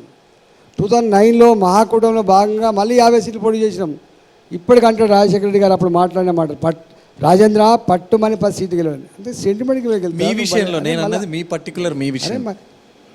నువ్వు అడిగే సెంటిమెంట్ నుండి అందరికి ఉండాలి కదా, ఎందుకు లేవు 40 సీట్లల్లా మీరు? అందుకనే మీరు ఇంత జర్నలిస్టులు మీరు ఫ్రేమ్ హుజూరాబాద్ డెవలప్మెంట్ కాలేదు అంటే కాదు. మీరు జర్నలిస్టులుగా ఇంత నాలెడ్జ్ అక్వైర్ చేసి ఉంటారు. ప్రశ్నలు అడిగేటప్పుడు దీనికి మరి ఎదురు ప్రశ్న కూడా వస్తుంది. పొలిటికల్ అవును సార్, హుజూరాబాద్ డెవలప్మెంట్ కాలేదు అంటే ఏం కాలేదు? హుజూరాబాద్ డెవలప్మెంట్ కాలేదు సార్, పోయి అడగరాదు. హుజూరాబాద్ మైక్ తీసుకొని పోయి ఎన్టీవీది. సార్ ఈటల గారు గత ప్రభుత్వాన్ని మీరు కూల్చే ప్రయత్నం చేశారు అని ఒక ఆరోపణ ఉంది. ఆ ఆరోపణ భాగంగానే ఫోన్ ట్యాపింగ్ చేస్తున్న సమయంలో మీ పేరు బయటకు వచ్చింది. ఆ నేపథ్యంలోనే మిమ్మల్ని బయటికి పంపించారని చెప్తున్నారు. నిజంగా ఫోన్ ట్యాపింగ్ బాధితులు మీరా? తర్వాత ప్రభుత్వాన్ని కూల్చే ప్రయత్నం చేశారా? ఫోన్ ట్యాపింగ్ అనేది 2015లోనే మొట్టమొదటి వెలుగులోకి వచ్చింది మాకు. 2015లో 14 ఎండింగ్లో రాజయ్య గారు డిప్యూటీ సీఎం గారిని బర్తరఫ్ చేసినప్పుడు ఈ చర్చ జరిగింది. మాకు అప్పుడే స్పోక్ వచ్చింది, అందరి మంత్రుల ఫోన్లని ట్యాప్ అవుతాయని. గవర్నమెంట్ నడపాలంటే గిట్టిన నడుతుందని చెప్పి ప్రవచించిన వాళ్ళు కూడా ఉన్నారు. కానీ మా బాధ ఏంటంటే ఇది ప్రజలకు అర్థం కావాలి వాడు చెప్తున్నాం. 4 కోట్ల ప్రజలలో 119 మంది ఎమ్మెల్యేలు ఉంటారు. 119 మంది ఎమ్మెల్యేలు ఉంటారు. 119 మంది ఎమ్మెల్యేలో 17 మంది మాత్రమే మంత్రులు ఉంటారు. ఇంకా 17 మంది మీద కూడా ఇవాళ నిఘా పెట్టాల్సినటువంటి దౌర్భాగ్య పరిస్థితి వస్తే ఇంకా ఏం ప్రజాస్వామ్య వ్యవస్థ అని నేను అంటున్నా. నమ్మకాలు ఎవరి మీద నమ్మకం ఉంటుంది? మా మీద నమ్మకం లేడు, మా మీద ఎందుకు పెట్టుకోవాలి పార్టీలా? అంటే ప్రభుత్వాన్ని కూల్చే కుట్ర చేశారన్నది ఎవరు? మీరు చేస్తారు అట్లా? మా ప్రభుత్వాన్ని మేము కూల్చుకుంటామా చెప్పండి? మా కంటే మేము ఏళ్ళు పొడుచుకుంటామా చెప్పండి? దీనికోసం ప్రత్యేక సమావేశం అటు కర్ణాటక బార్డర్లో తర్వాత మీ దగ్గర పెట్టారని చెప్పి సమాచారం. ఆ నేపథ్యంలో ఒక మాట చెప్పనా, నమ్మకం లేని వాడికి సుఖం తక్కువ. వింటున్నావా? నీడని చూసి భయపడటం, నీ పిరికోడు మాత్రమే నీడని చూసి భయపడతావు, గుర్తుపెట్టుకోండి. నీ సాచన మీద కూడా నీకు విశ్వాసం లేకపోతే నువ్వెక్కట్లా లీడర్ అవుతావు? ఎట్లా లీడర్ అవుతావు చెప్పండి? పదే నేను టెలిఫోన్ ట్యాపింగ్ బాధితున్నాను పదే మీరు అంటున్నారు. బీజేపీలోకి వెళ్ళిన తర్వాత బలమైన ప్రధానమంత్రి అక్కడ పైన ఉన్నారు. ఒక కంప్లైంట్ సిబిఐకి ఇస్తే వాళ్ళు విచారణ చేస్తారు. మీరు వాళ్ళపైన ఒత్తిడి తేలేకపోయారా? ఒత్తిడి తెచ్చినా విఫలమయ్యారా? నేను పట్టించుకోలేకపోతే నువ్వు 10 చేసుకో, 100 సార్లు చేసుకో, పోయేదే ఉంది. మాకు సీక్రెట్స్ ఏముంది? మరి అటువంటిప్పుడు బాధితులు అని పదే చెప్పుకోవడం అంటే పొలిటికల్ గా మైలేజ్ పొందేందుకు, పొలిటికల్ గా సానుభూతి కోసం. ఇప్పుడు మాట్లాడుతున్నా ఈ ఫోన్ ట్యాపింగ్ అనే వ్యవహారం వచ్చిన తర్వాత ఫోన్ ట్యాపింగ్ అంతకుముందు మాట్లాడలేను నేను. వింటుందా? అంతకుముందు మాట్లాడలేకపోతే మన దగ్గర జరిగిన ఫోన్ ట్యాపింగ్కి సంబంధించి ఇంతవరకు ఇంకా ఆధారాలు రాలేదు. కొంతమంది పోలీస్ అధికారులు విచారణలోనే ఉన్నారు, కొంతమంది పేర్లు వస్తున్నాయి. మీలాంటి వాళ్ళు మా ఫోన్లు కూడా ట్యాప్ అయ్యని చెప్తున్నారు. కానీ కేంద్ర ప్రభుత్వం పెగాసిస్ అనే దాన్ని కొని రాహుల్ గాంధీ దగ్గర నుంచి సుప్రీంకోర్టు జడ్జీల వరకు దేశంలో ఎవరైతే బీజేపీకి టార్గెట్ ఉన్నారో వాళ్ళందరి ఫోన్లో కూడా స్పైవేర్ను పెట్టేసి విన్నది అని చెప్తా ఉన్నారు. దీనికి ఇంకా ఆధారాలు రాలేదు. దాన్ని కూడా మీరు అలాగే చూస్తారా? నేను ఒక మాట, ఫోన్ ట్యాపింగ్ అనేది ప్రజాస్వామ్యంలో టెర్రరిస్టుల మీదనో సంఘ విద్రోహ శక్తుల మీదనో ఉంటాయి. సరే, ప్రతిపక్షం మీద కూడా ఉండదు. కానీ సొంత మంత్రుల మీద ఏంటండి? నాకు అర్థం కాదు. సొంత మంత్రుల మీద ఫోన్ ట్యాపింగ్ ఏంది చెప్పండి? చేయొచ్చా సార్ ప్రతిపక్షం మీద? తప్పు కదా. అదే నేను ఒక మాట, సరే మీరు చెప్పేది నాకు అంత పెద్ద సబ్జెక్ట్ లేదు, కానీ అంత డెప్త్గా నేను వాళ్ళని అడగలే. కానీ సొంత మంత్రుల మీద ఫోన్ ట్యాపింగ్ చేయొచ్చా? మంత్రుల భార్యల ఫోన్ ట్యాపింగ్ కూడా చేయొచ్చా చెప్పండి? మీరు ప్రస్తావించారు కానీ చెప్తున్నా, ఈటెల రాజేందర్ తీవ్రమైన అసంతృప్తితో ఉన్నాడు కేసీఆర్ మీద. ఆ విషయాన్ని తనతో కలిసే వాళ్ళతోటి, తనతో దూరంగా ఉన్న వాళ్ళతో ఫోన్లో మాట్లాడారు. ఇది నిజమో కాదో తెలియదు ట్యాపింగ్. ఆ ట్యాపింగ్ విన్న తర్వాతనే మిమ్మల్ని దూరంగా పెట్టారు. మీరు ఒక మాట చెప్పన్నా, అసలు 2016లో నేను ప్రగతి భవన్ పోయినా, నన్ను లోపలికి ఎంటర్ కానిలేదు. 2016లో 21 కదా నా మీద చర్య. మీరు 15th నుంచే జరుగుతుందన్నారు కదా, 2015 నుంచే. అందుకని అంటున్నా, అంటే ఇవన్నీ జరిగిన తర్వాత కూడా మేము భరించుకున్నాం అంటున్నా. సరే ఇవన్నీ సిస్టమ్ కావచ్చు, గిట్టిన అర్థం కావచ్చు అని భరించుకున్నాం మేము. మీరు పార్టీలో ఉన్నప్పుడే తెలుసా అండి ట్యాపింగ్ జరుగుతుందని మీకు? చెప్తే కదండి, ఇప్పుడు మాకు రాజయ్య గారి ఉదంతం తర్వాత ఇప్పుడు మీకు ఇంత, ఎందుకంటే కేసీఆర్ గారు స్వయంగా ఆ 4 ఎమ్మెల్యేల సందర్భం వచ్చిన ప్రెస్ మీట్ పెట్టి చెప్పిండు, విన్నారా, అన్ని ఆధారాలన్నీ నా దగ్గర ఉన్నాయని చెప్పి. ఏం ఆధారాలు ఉన్నాయి? ఫోన్ ట్యాపింగ్ అయితే ఆయన ఒప్పుకున్నాడు కదా, స్వయంగా ఫోన్ ట్యాపింగ్ చేస్తున్నానని ఒప్పుకున్న వ్యక్తి కేసీఆర్. నాకు తెలిసి దేశ చరిత్రలో ఎవరు ఒప్పుకోలేకపోవచ్చు. ఇంతకంటే ఏం చెప్తారండి సార్? ఈ ట్యాపింగ్ కేసులో మరి మీ దగ్గర అంటే మీకు అనుమానం ఉంది, సాక్షిగానే వెళ్ళి అక్కడ ఏమైనా సమాచారం ఇస్తారా? ఆ కేసులో ఇన్వాల్వ్ అవుతారా మీరు? పట్టించుకోలేక. హరీష్ రావు అయితే 2001 నుంచి చేయాలంటున్నారు ట్యాపింగ్. ఇప్పుడు కాదు, అప్పటి నుంచి చేయాలి. డిమాండ్ అని కూడా ఇదే ప్లేస్లో, మీరు కూర్చున్న ప్లేస్లోనే నిన్న కాక మొన్న వచ్చి నేను కూడా ఏమంటున్నా, ఈ ఫోన్ ట్యాపింగ్ వారి మీద సమగ్రమైన విచారణ జరిపించాలి. వ్యక్తి స్వేచ్ఛను హరించే పద్ధతి మంచిది కాదు. మూడో, సొంత మంత్రుల మీదనే ఫోన్ ట్యాపింగ్ అనేది ఇది అరిష్టం సమాజానికి. కాంగ్రెస్ పార్టీ ఇప్పుడు చేస్తున్న ట్యాపింగ్ దర్యాప్తు మీకు సంతృప్తికరంగా ఉందా? ఇందాక తను అడిగినట్టుగా సిబిఐ నుంచి లేకపోతే తటస్థ ఏజెన్సీ నుంచి కోరితే, మీరు చెప్పినట్టు కానీ మీలాంటి బాధితులు ఉన్నప్పుడు కానీ ఇలాంటి జరిగినట్టు కానీ ఉంటే కానీ బయటపడే అవకాశాలు ఉంటాయి కదా? అంటే దీన్ని వాళ్ళ పొలిటికల్ అడ్వాంటేజ్ కోసం చేస్తే 100% తప్పవుతుంది. నిజాయితీ ఉంటే నిబద్ధతతో అది సంపూర్ణంగా సమగ్రంగా ఎంక్వైరీ చేసి దాంట్లో ఎవరు బాధ్యులో వాళ్ళకు పనిష్మెంట్ ఇచ్చి రాబోయే కాలంలో ఇట్లాంటి వ్యక్తి స్వేచ్ఛను హరించే పద్ధతి అరికట్టాలి. సొంత మంత్రుల మీద నిఘపెట్టే పద్ధతి కూడా అరికట్టాలి. ఫోన్ ట్యాపింగ్ లో ఎవరు బాధ్యులు అనుకుంటారు? ఎవరి వల్ల, ఎవరి ఆదేశాల వల్ల ఫోన్ ట్యాపింగ్ జరిగింది అనుకుంటారు? ఇప్పుడు రాష్ట్రం లెవెల్ ఎవరు ఫోన్ ట్యాపింగ్ చేస్తారు, చేయిస్తారు, ఎవరి ఆదేశాలు ఉంటాయి? తెలియక అడుగుతున్నాను సార్. ఈ ఫోన్ ట్యాపింగ్ కేసులో అరెస్ట్ అయిన ఎట్లా వచ్చినావు సార్? ఈ ఫోన్ ట్యాపింగ్ కేసులో అరెస్ట్ అయిన నిందితులు ఇప్పటివరకు కస్టడీలో ఇచ్చిన సమాచారంలో ప్రధానంగా వినిపిస్తున్న పేరు హుజూరాబాద్ నుంచే మొదలవుతోంది. ముఖ్యంగా 3 ఉప ఎన్నికల్లోకి టాస్క్ ఫోర్స్ వెహికల్లోనే ఆ వెహికల్స్లోనే డబ్బు రవాణా అయింది అని చెప్పి. సో మీరు హుజూరాబాద్లో కంటెస్ట్ చేసినప్పుడు మీకేమైనా అనుమానాలు తలెత్తాయా? అక్కడ టాస్క్ ఫోర్స్ వెహికల్లో డబ్బులు తరలించడం కానీ, లేకపోతే మీ ఫోన్స్ ఏమైనా ట్యాప్ అవుతున్నాయని చెప్పి. ఎందుకంటే ఇప్పుడు అరెస్ట్ అయిన 4 భుజంగరావు, తిరుపతి అన్న, రాధాకిషన్ రావు 2015 నుంచే మా ఫోన్లని ట్యాప్ అవుతున్నాయని తెలుసు మాకు. 2015 నుంచి మా భార్యల ఫోన్లు కూడా ట్యాప్ అవుతున్నాయని తెలుసు. మరి తెలిసి ఇప్పటి వరకు ఎప్పుడైతే రేవంత్ రెడ్డి ప్రభుత్వం ఏర్పాటు అయిందో అప్పుడే ఫోన్ ట్యాపింగ్ అనే మాట వినిపిస్తోంది. కానీ మరి మీకు అప్పుడు ఎలక్షన్లో పోటీ చేస్తున్నారు, అప్పుడు ఎందుకు మరి ఫోన్ ట్యాపింగ్ పైన ఒక కేసు కూడా పెట్టలేకపోయారు? ఏం పెడతాం, 2021 వరకు అయితే వాళ్ళే ఉండరు కదా. పెడితే తీసుకుంటాడేవాడు, పెట్టుడేవాడు, చెప్పండి, పట్టించుకుంటాడేవాడు. ఇంక నేను ఇయ్యలే, ఈటెల రాజేందర్ గారు పట్టించుకోలే. ఈటెల రాజేందర్ గారు ప్రధానంగా మీరు బీఆర్ఎస్ నుంచి బయటికి రావడానికి ఫోన్ ట్యాపింగ్ చేసి వివిధ కారణాలు, మీరు ఇతరులతో మాట్లాడే వాయిస్ని వింటూ వాళ్ళు మీరు ప్రభుత్వాన్ని కూల్చివేయడానికో లేదా కొంతమంది అసమ్మతిలను దగ్గర తీసుకోవడానికో చేశారనేది ఒక అంశం. అయితే ఇంకొక అంశం, మీరు తెలంగాణలో ఉన్న బీసీ కులాలందరినీ ఒక దగ్గరికి చేర్చి ఒక బీసీ ఉద్యమం తీసుకురావడానికి ఈటెల రాజేందర్ ప్రయత్నం చేశారు. బీసీల పక్షాన ఉన్నాడు, అందుకే మిమ్మల్ని బీఆర్ఎస్ నుంచి గెంటి వేశారు అని చెప్తారు. నిజమేనా ఇదేమైనా? యాక్చువల్గా కూల్చడం అనేది మా సొంత కంట్లో మేము వేలు పొడుచుకున్నట్టు, మాకు అట్లాంటి ఆలోచన ఎప్పుడు లేదు. కాకపోతే టీఆర్ఎస్ పార్టీ 4 కాళ్ళ పాటు బతికి బట్ట కట్టాలంటే ఇవాళ గ్యాప్ ఎక్కడంటే బీసీల పరంగా ఓబీసీల పరంగా ఉన్నటువంటి పాపులేషన్ని పార్టీకి అటాచ్ చేయాలన్నటువంటి దాంతో నేను అనేకమైన పనులు చేసిన. మీకు ఐడియా ఉండాలి, వీరికి ఐడియా ఉండుంటుంది. 40 రోజుల పాటు ఈ రాష్ట్రంలో ఉన్న అనేక బీసీ కులాలతోటి ఇంటరాక్ట్ అయింది నేను అసెంబ్లీలో. మీకు ఐడియా ఉంటుంది ఎవరికన్నా, ఇలా ఆ చారికి ఉండొచ్చు ఐడియా.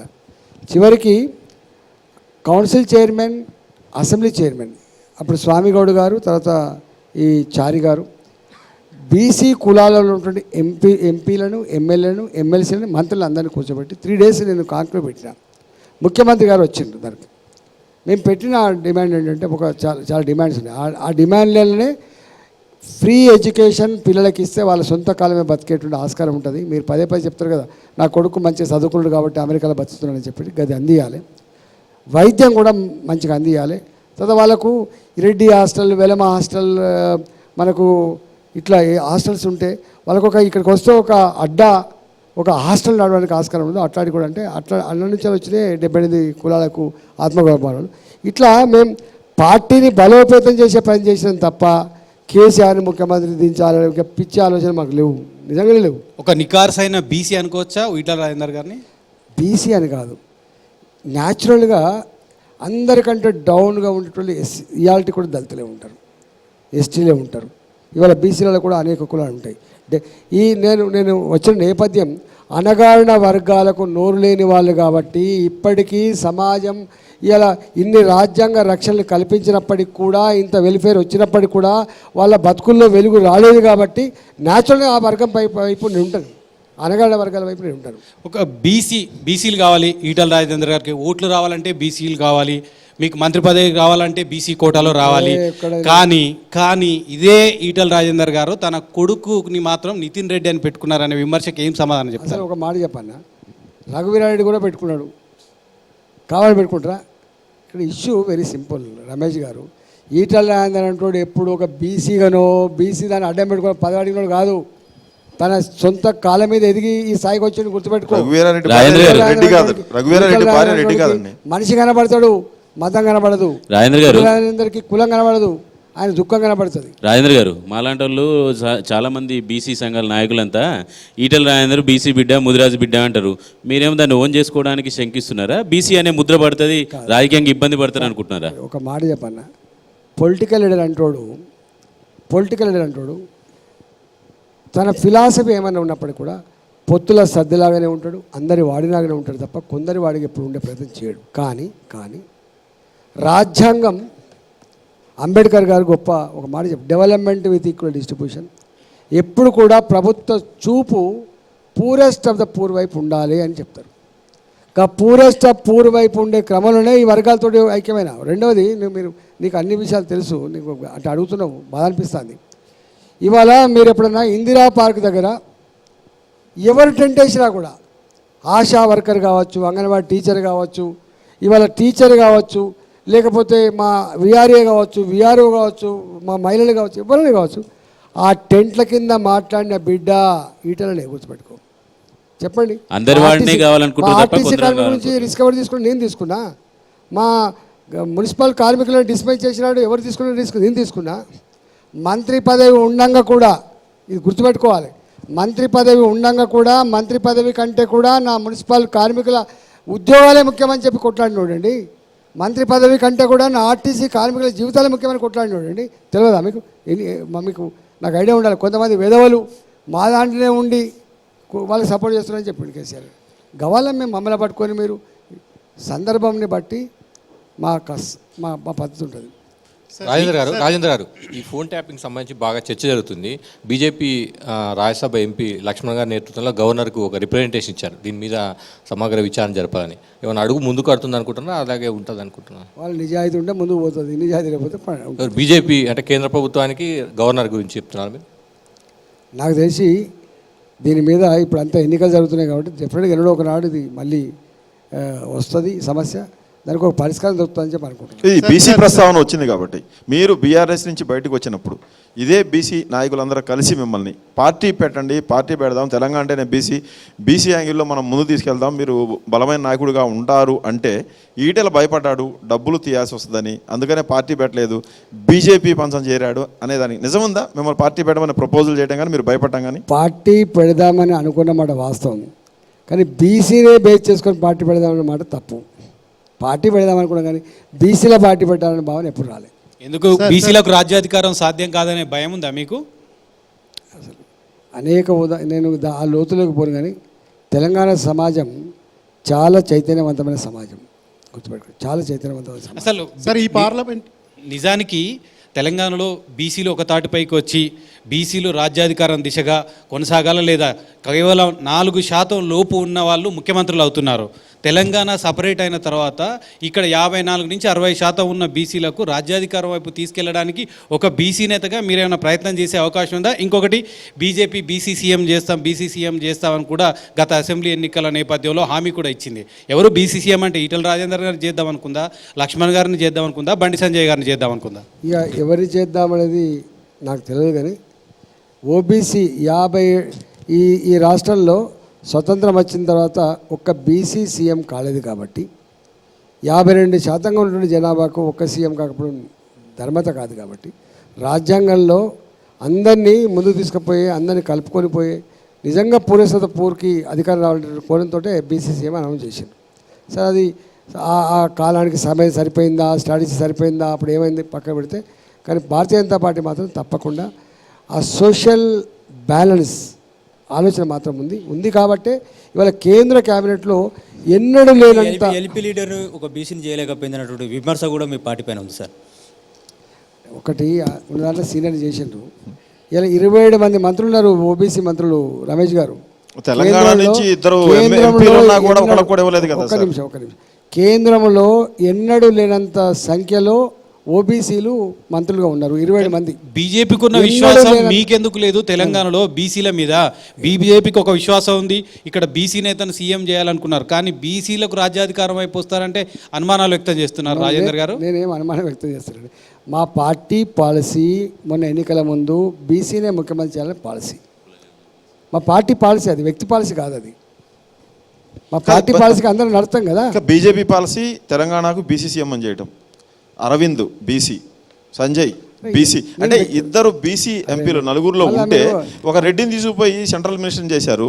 ఉన్న బీసీ అధ్యక్షుడిని తీసి ఎంపీ ఆయన నార్మల్ చేశారు, మళ్ళీ రెడ్డిని తీసి అధ్యక్షుడిని చేసుకున్నారు. అంటే ఎలా బ్యాలెన్స్ చేస్తారు సార్ చెప్పేదానికి చేసేదానికి? సారీ, ఇవాళ ఈ నినాదం ఎత్తక ముందే కిషన్ గారు మంత్రి, ఆ విషయం మర్చిపోకండి. ఇవాళ ఉన్న దాంట్లో మా పార్టీలో సీనియర్ మోస్ట్ ఆయనే ఉన్నాడు. సార్, కాంగ్రెస్ పార్టీ కుల గణన చేస్తామని చెప్తుంది, కులాల వారీగా గణన చేస్తామని చెప్తుంది. దాన్ని ఈటల రాజేందర్ సమర్థిస్తారా? అది ఇవాళ డిమాండ్ కాదండి. నిజంగా బీసీల జనాభా ఎంత ఉంది కులాల పరంగా, అంటే సమాజాన్ని కులాల పరంగా చీల్చేద్దనేటువంటి ఆలోచన ఉండొచ్చు, కానీ నువ్వు ఒప్పుకున్నా ఒప్పుకోపోయినా కులాలు ఉన్నది నిజం. కులాల ప్రాతిపదిక పైన అక్కడక్కడ ఎలక్షన్స్ జరుగుతున్నమాట, అక్కడక్కడ ఇట్లాంటివి వస్తున్నమాట నిజం. ఇవాళ అనేక రాష్ట్రాలలో మనం దాన్ని బట్టే మనం పొజిషన్ ఇస్తున్నమాట కూడా వాస్తవం. సార్, ఈ పార్లమెంట్ ఎన్నికల్లో 14 స్థానాలు ఇవ్వండి, దాదాపు ముదిరాజులందరినీ కూడా ముదిరాజులకి మంత్రి శాఖ ఇస్తాను, అలాగే బీసీ-డి నుంచి బీసీఏకి మారుస్తానని సీఎం రేవంత్ రెడ్డి స్పష్టంగా చెప్తున్నారు. ఒక ముదిరాజు బిడ్డగా, అలాగే దాదాపు 25 లక్షలకు పైగా ఉన్నటువంటి ముదిరాజుల ప్రతినిధిగా మీరు చెప్పండి. అంటే కేవలం ముదిరాజులు అధికారంకి ఇవ్వడానికి ఉపయోగపడేటువంటి బోయలుగానే గుర్తిస్తారా ఏ పార్టీలు అయినా కానీ? యాక్చువల్గా బాధ అనిపించే అంశం ఏంటంటే, అంటే 14 సీట్లు కాంగ్రెస్ పార్టీ గెలిచేది లేదు, ముదిరాజుని మంత్రిగా చేసేది లేదు. అంటే శాశ్వతంగా ముదిరాజుని మొదలుపెట్టినట్లే. అంటే రేవంత్ రెడ్డికి ప్రభుత్వం ఒకటే ఒక ఎమ్మెల్యే సీట్ ఇచ్చింది. ఆ ఒకటే ఒక ఎమ్మెల్యే సీట్తో గెలిచిండు. ఇవాళ దాదాపు 40 లక్షల పైన ఓట్లుంటాయి. 40 లక్షల పైన ఉన్నటువంటి ఆ వర్గాన్ని ఒక మంత్రి పదవి ఇస్తా అని చెప్పి ఇవ్వలేదు. ఇవాళ 14 సీట్లు గెలిపిస్తేనే ఇస్తా అనే మాట అంటే అర్థం ఏంటంటే, ఇక మీకు ఎన్నడూ కేసీఆర్ నిర్లక్ష్యం చేశాడు, అప్పుడు మీకు మాత్రమే గుర్తింపు ఉంది, మిగిలినటువంటి ముదిరాజులు గుర్తింపు. ఒక మాట, నన్ను ముదిరాజుగా గుర్తించి చేయలే కేసీఆర్, నన్ను ముదిరాజు గుర్తించి ఇచ్చిందా? ఉద్యమకారుడు. నా కాలమే నిలబడి ఎదిగిన కాబట్టి ఉద్యమకారుడు కాబట్టి ఇచ్చిండు. నేను కులపరంగా నాకు ఇయ్యలే, ఇచ్చిండా? కులపరంగా ఇయ్యలే. కవితను అరెస్ట్ చేయకపోవడం వల్లే అసెంబ్లీ ఎన్నికల్లో బీజేపీకి ఊపున గెలవలేకపోయింది అని మీ పార్టీ నాయకులు చాలామంది ఎలక్షన్ ముందు అన్నారు. ఇప్పుడు కవిత అరెస్ట్ అయింది, పార్లమెంట్ ఎలక్షన్లు వచ్చినాయి, 17 నియోజకవర్గాలకు పోలింగ్ జరుగుతూ ఉంది. బీజేపీ ఎన్ని సీట్లను గెలుచుకుంటుంది ఇప్పుడు? బీజేపీ 12 సీట్లు గెలిచే ఆస్కారం ఉందని చెప్పి నేను చెప్పట్లే, సర్వే సంస్థలు చెప్తున్నాయి. 17 సీట్లలో పోటీ చేయగలిగే సత్తా బీజేపీకే ఉందని చెప్పి ఇలా లెక్కలు తేలుతూ ఉన్నాయి. మూడోది, సరే అసెంబ్లీ ఎన్నికల సందర్భంగా వాళ్ళు ఆ నరేషన్ బిల్డప్ చేయడంలో నమ్మించడంలో సక్సెస్ అయ్యారు. రేవంత్ రెడ్డి గారు బీజేపీ బీఆర్ఎస్ ఒకటని చెప్పి సోషల్ మీడియాలో కానీ మీడియాను మేనేజ్ చేసి కానీ రకరకాల పద్ధతిలో నమ్మించడంలో సక్సెస్ అయింది కాబట్టి ఈ రిజల్ట్ వచ్చింది. సార్ 12 సీట్లు వస్తాయని చెప్పి మీరు అంత బలంగా చెప్తున్నారు, కానీ మల్కాజ్గిరి లాంటి దగ్గర మీకు బీజేపీ వాళ్ళ మీద నమ్మకం లేకనా లేకుంటే మరేదేననుకోవచ్చా? మీరు టీఆర్ఎస్ వాళ్ళని అంటే మీ పాత మిత్రుల్ని మళ్ళీ కలిసి మీకు సపోర్ట్ చేయమని చెప్పి కోరుతున్నారనేది ప్రచారం జరుగుతుంది. అదేవిధంగా టీడీపీ గతంలో టీడీపీ అక్కడ గెలిచింది, టీడీపీ వాళ్ళ సపోర్ట్ కూడా మీరు బయట బహిరంగంగా చెప్పకపోయినప్పుడు కూడా లోపల నుంచి సహకారం తీసుకుంటున్నారు. బీజేపీ మీద నమ్మకం లేక టీడీపీ ఇటు మీ పాత టీఆర్ఎస్ మిత్రులతో మీరు అడుగుతున్నారా ఓట్లకు సంబంధించి? ఎవరిని అడగలేదు నేను ఓట్లు అడుక్కునేది ప్రజలు అడుక్కుంటే తప్ప బీఆర్ఎస్ పార్టీని అడుక్కోవాలి దగ్గర. టీడీపీ అంటే అక్కడ మాకు అలయన్స్లో ఉంది, వాళ్ళు మరి ఆయన పాలసీ ఇక్కడ తెలియదు, కానీ నేను ప్రజల దగ్గరికి పోతున్నా, ప్రజల ఆశీర్వాదం కోరుతున్నా. డెఫినెట్గా ఇచ్చేది ప్రజలు కదా. సార్ ప్రజలు మిమ్మల్ని ఎందుకు ఆశీర్వదించాలి? మల్కాజ్గిరి ఎంపీ అభ్యర్థిగా మీకు ఎందుకు ఓటు వేయాలి?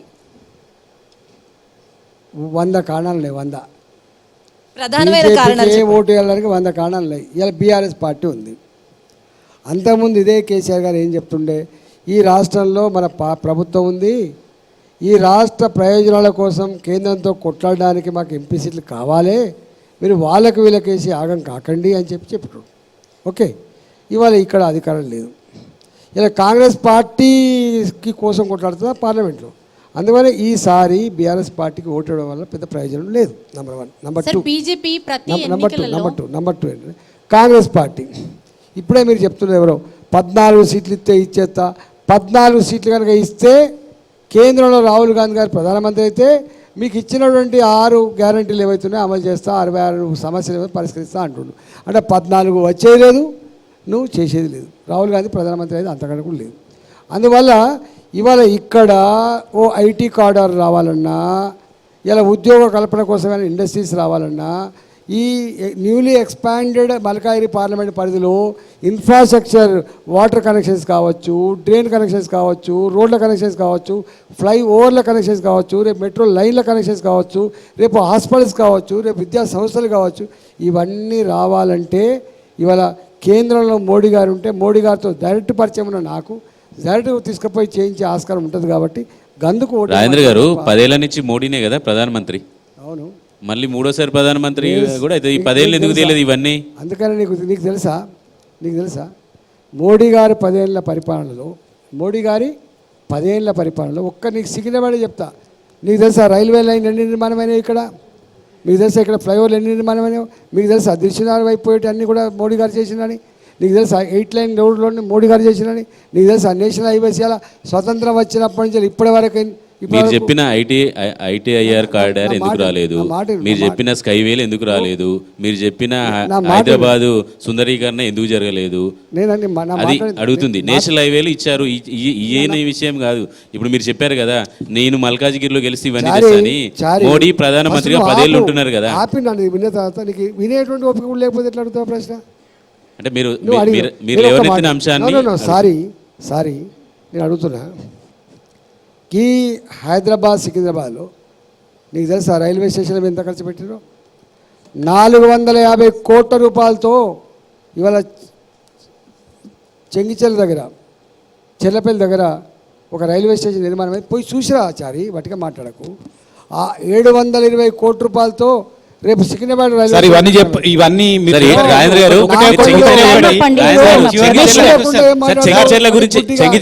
చెంగిచెర్లకు పోయినా చెంగిచెర్ల నుంచి రామంతపూర్ మీదుగా వస్తాము. ఆ ఫ్లైఓవర్ ఎన్ని ఏళ్ళు కడతారు సార్? మీ ప్రభుత్వమే కదా 10 ఏళ్ళ నుంచి ఉన్నది. అదెందుకు కంప్లీట్ కాలే? చెంగిచెర్లలో కట్టిన అది చెప్తున్నారు, సిద్దిపేటకు వచ్చిన రైల్వే ట్రాక్ చెప్తున్నారు, కానీ ఆ రామంతపూర్ నుంచి నిత్యం నరకం ఆ రూట్లో పోయే పబ్లిక్కి మరి అదెందుకు కంప్లీట్ కాలే? నేను రోజు చూస్తుంటా. ఎన్ని ఏళ్ళు కడతారు? ఎన్ని ఏళ్ళు కడతారు? సార్ బీజేపీ ప్రతి ఎన్నికలలో ఒక కొత్త రాగాన్ని తీసుకుంటుంది. ఈసారి కూడా అయోధ్య రామయ్యని తీసుకుంది. అయితే అదొకటి. ఇంకొకటి, ఎందుకు బీజేపీ వాళ్ళకి అయోధ్య రాముడు మాత్రమే రాముడుగా కనిపిస్తాడు, మన భద్రాద్రి రామయ్య ఎందుకు రాముడుగా గుర్తించరు? ఇప్పుడు కాదండి, జనరల్గా రాముడు ఎక్కడ జన్మించినని చెప్తారండి? రాముడు ఎక్కడ జన్మించని చెప్తారు? రెండవది, రాముడి పరిపాలన ఎక్కడుందని చెప్తారండి? అయోధ్య కదా. రాముడి పరిపాలన ఎక్కడుందని చెప్తారు? అయోధ్య కదా. అయోధ్య రామ మందిరమే కదా అప్పుడు ఆనాడు విదేశీ పాలకులు కూలగొట్టింది, అవునా కదా? కాబట్టి కదా కట్టినాం. ఇవాళ భద్రాచలం ఆలయాన్ని కూలగొట్టలే. భద్రాచలం ఆలయం మన తెలంగాణకి భద్రాద్రి ఆలయమే గొప్పది. మనకు దేశానికి మాత్రం రాముడు పుట్టిన అయోధ్య ఆలయమే గొప్పది. ఫైనలీ రాజేంద్ర గారు, పార్లమెంట్ ఎన్నికల సందర్భంగా ఎన్టీవీ ద్వారా ప్రజలకు ఏం చెప్పాలనుకుంటున్నారు, తెలంగాణ ప్రజలకు? నేను ఒక్కటే, మోడీ గారి 10 సంవత్సరాల పాలనలో ఎక్కడా లుంబిని పార్క్, గోకుల్ చాట్, సాయిబాబా టెంపుల్, దిల్సుఖ్ నగర్లో పేలిన బాంబులు లేవు, తెగిపడ్డ కంటాలు లేవు, ఎగిరిపడ్డ మాంసం ముద్దలు లేవు, చిందిన రక్తం లేదు. అది దేశం సాధించింది. నా సియాచిన్ మంచు కొండలలో నా సైనికులు ప్రతినిత్యం శత్రువుల దాడిలో చనిపోయినటువంటి మృతదేహాలు లేవు. ఇలా నా లాల్ చౌక్లో జెండా ఎగిరేయాలంటే ప్రాణాలను గాల్లోకి పెట్టవలసినటువంటి సంఘటన లేదు. ఇలా ఒకే దేశం ఒకే చట్టం అనే స్థాయికి వచ్చింది. నా భారత్ ఇవాళ ప్రపంచ చిత్రపటం మీద ఏ అమెరికా నా మోడీకి వీసా రిజెక్ట్ చేసిందో అమెరికా మా మోడీ గారిని తీసుకుపోయి వాళ్ళ సెనేటర్లు వాళ్ళ పార్లమెంట్లో మాట్లాడుతున్నప్పుడు 10 నిమిషాలు లేచి సప్పట్లు కొట్టే స్థాయికి ఎదిగింది నా భారత్ ఇవాళ ఆమె ఇండియన్ అని చెప్పుకోగలిగేటువంటి స్థాయికి ఎదిగింది నా భారత్లో 3 all India institute of medical sciences ఉన్నటువంటి ఈ దేశంలో మోడీ గారి 10 సంవత్సరాల పరిపాలనలో 16 all India institute of medical science వచ్చింది. నా ఇన్ఫ్రాస్ట్రక్చర్ రంగంలో 1947 to 2014 ఎన్ని కిలోమీటర్ల నేషనల్ హైవేస్ ఉన్నాయో ఈ 10 సంవత్సరాల కానీ నిర్మాణం చేసినందుకు కోటేమని చెప్తున్నా. 4 కోట్ల పేదవాళ్లకు ఇండ్లు కట్టించి సొంత ఇంటి కళ నెరవేర్చినందుకు కోటేమని చెప్తున్నా. నా మోడీ గారు వచ్చిన తర్వాత ఇవాళ 500 సంవత్సరాల క్రితం కోల్పోయిన నా రామ మందిరాన్ని నిర్మించినందుకు కోటేమని చెప్తున్నా. ఇవాళ మోడీ గారు వచ్చిన తర్వాత ఇవాళ ప్రపంచంలో స్ట్రాంగెస్ట్ పొలిటికల్ లీడర్. ఒకప్పుడు స్ట్రాంగ్ లీడర్ అంటే అమెరికన్ ప్రెసిడెంట్ గురించో లేకపోతే బ్రిటన్ ప్రెసిడెంట్ గురించి చెప్పేది. ఇవాళ 3rd వరల్డ్ కంట్రీగా పిలువబడే భారత్ ఇవాళ 11వ ఆర్థిక వ్యవస్థగా ఉన్న భారత్ 5వ ఆర్థిక వ్యవస్థకు ఎదిగినందుకు కోటేమని చెప్తున్నా. రేపు 3వ ఆర్థిక వ్యవస్థకు ఎదగడానికి ఇలా పునాదులు వేసినందుకు కోటేమని చెప్తున్నా. మోస్ట్ ఇంపార్టెంట్ ఆస్పెక్ట్, ఒకనాడు ప్రపంచం first world war second world war చూసింది. Okay, first world war second world war చూసింది. ఈ first world war second world వార్లో 2 ధృవాలుగా ప్రపంచం విడిపోయింది. One is called NATO, another one is called Warsaw. NATO led by America, Warsaw led by Russia. కానీ అలాంటి ఈ ప్రపంచంలో ఇవాళ రష్యాకు ఇవాళ ఉక్రెయిన్కు యుద్ధం జరిగితే ఆ యుద్ధాన్ని ఆపిచ్చి పిల్లల్ని చేర్చడమే కాకుండా ఇవాళ ఇరు దేశాధినేతలు కూడా మా మోడీ గారు మా సమస్యకు మీరే పరిష్కారం చూపగలనటువంటి స్థాయికి వచ్చింది భారత్. ఇవాళ ఓకే సార్, భారత్ మన ఈ 3rd వరల్డ్ కంట్రీ భారత్ మన కరోనా వస్తే ధైర్యాన్ని అందించి పేదలకు కడుపున అన్నం పెట్టించి అతి తక్కువ కాలంలో వ్యాక్సిన్ ఉత్పత్తి చేయించి 2 డోసులో 3 డోసులో మీకు ఇప్పించి మీకు సేఫ్ జోన్లో పెట్టి ప్రపంచ ప్రజానికానికి వ్యాక్సిన్ అందించే దేశం ఇది. Right, thank you. మోడీకి ఎందుకు కొట్టేయాలంటారండి? మోడీకి ఎందుకు కొట్టేయాలి? Right, thanks for joining us Rajendra garu, ధన్యవాదాలు.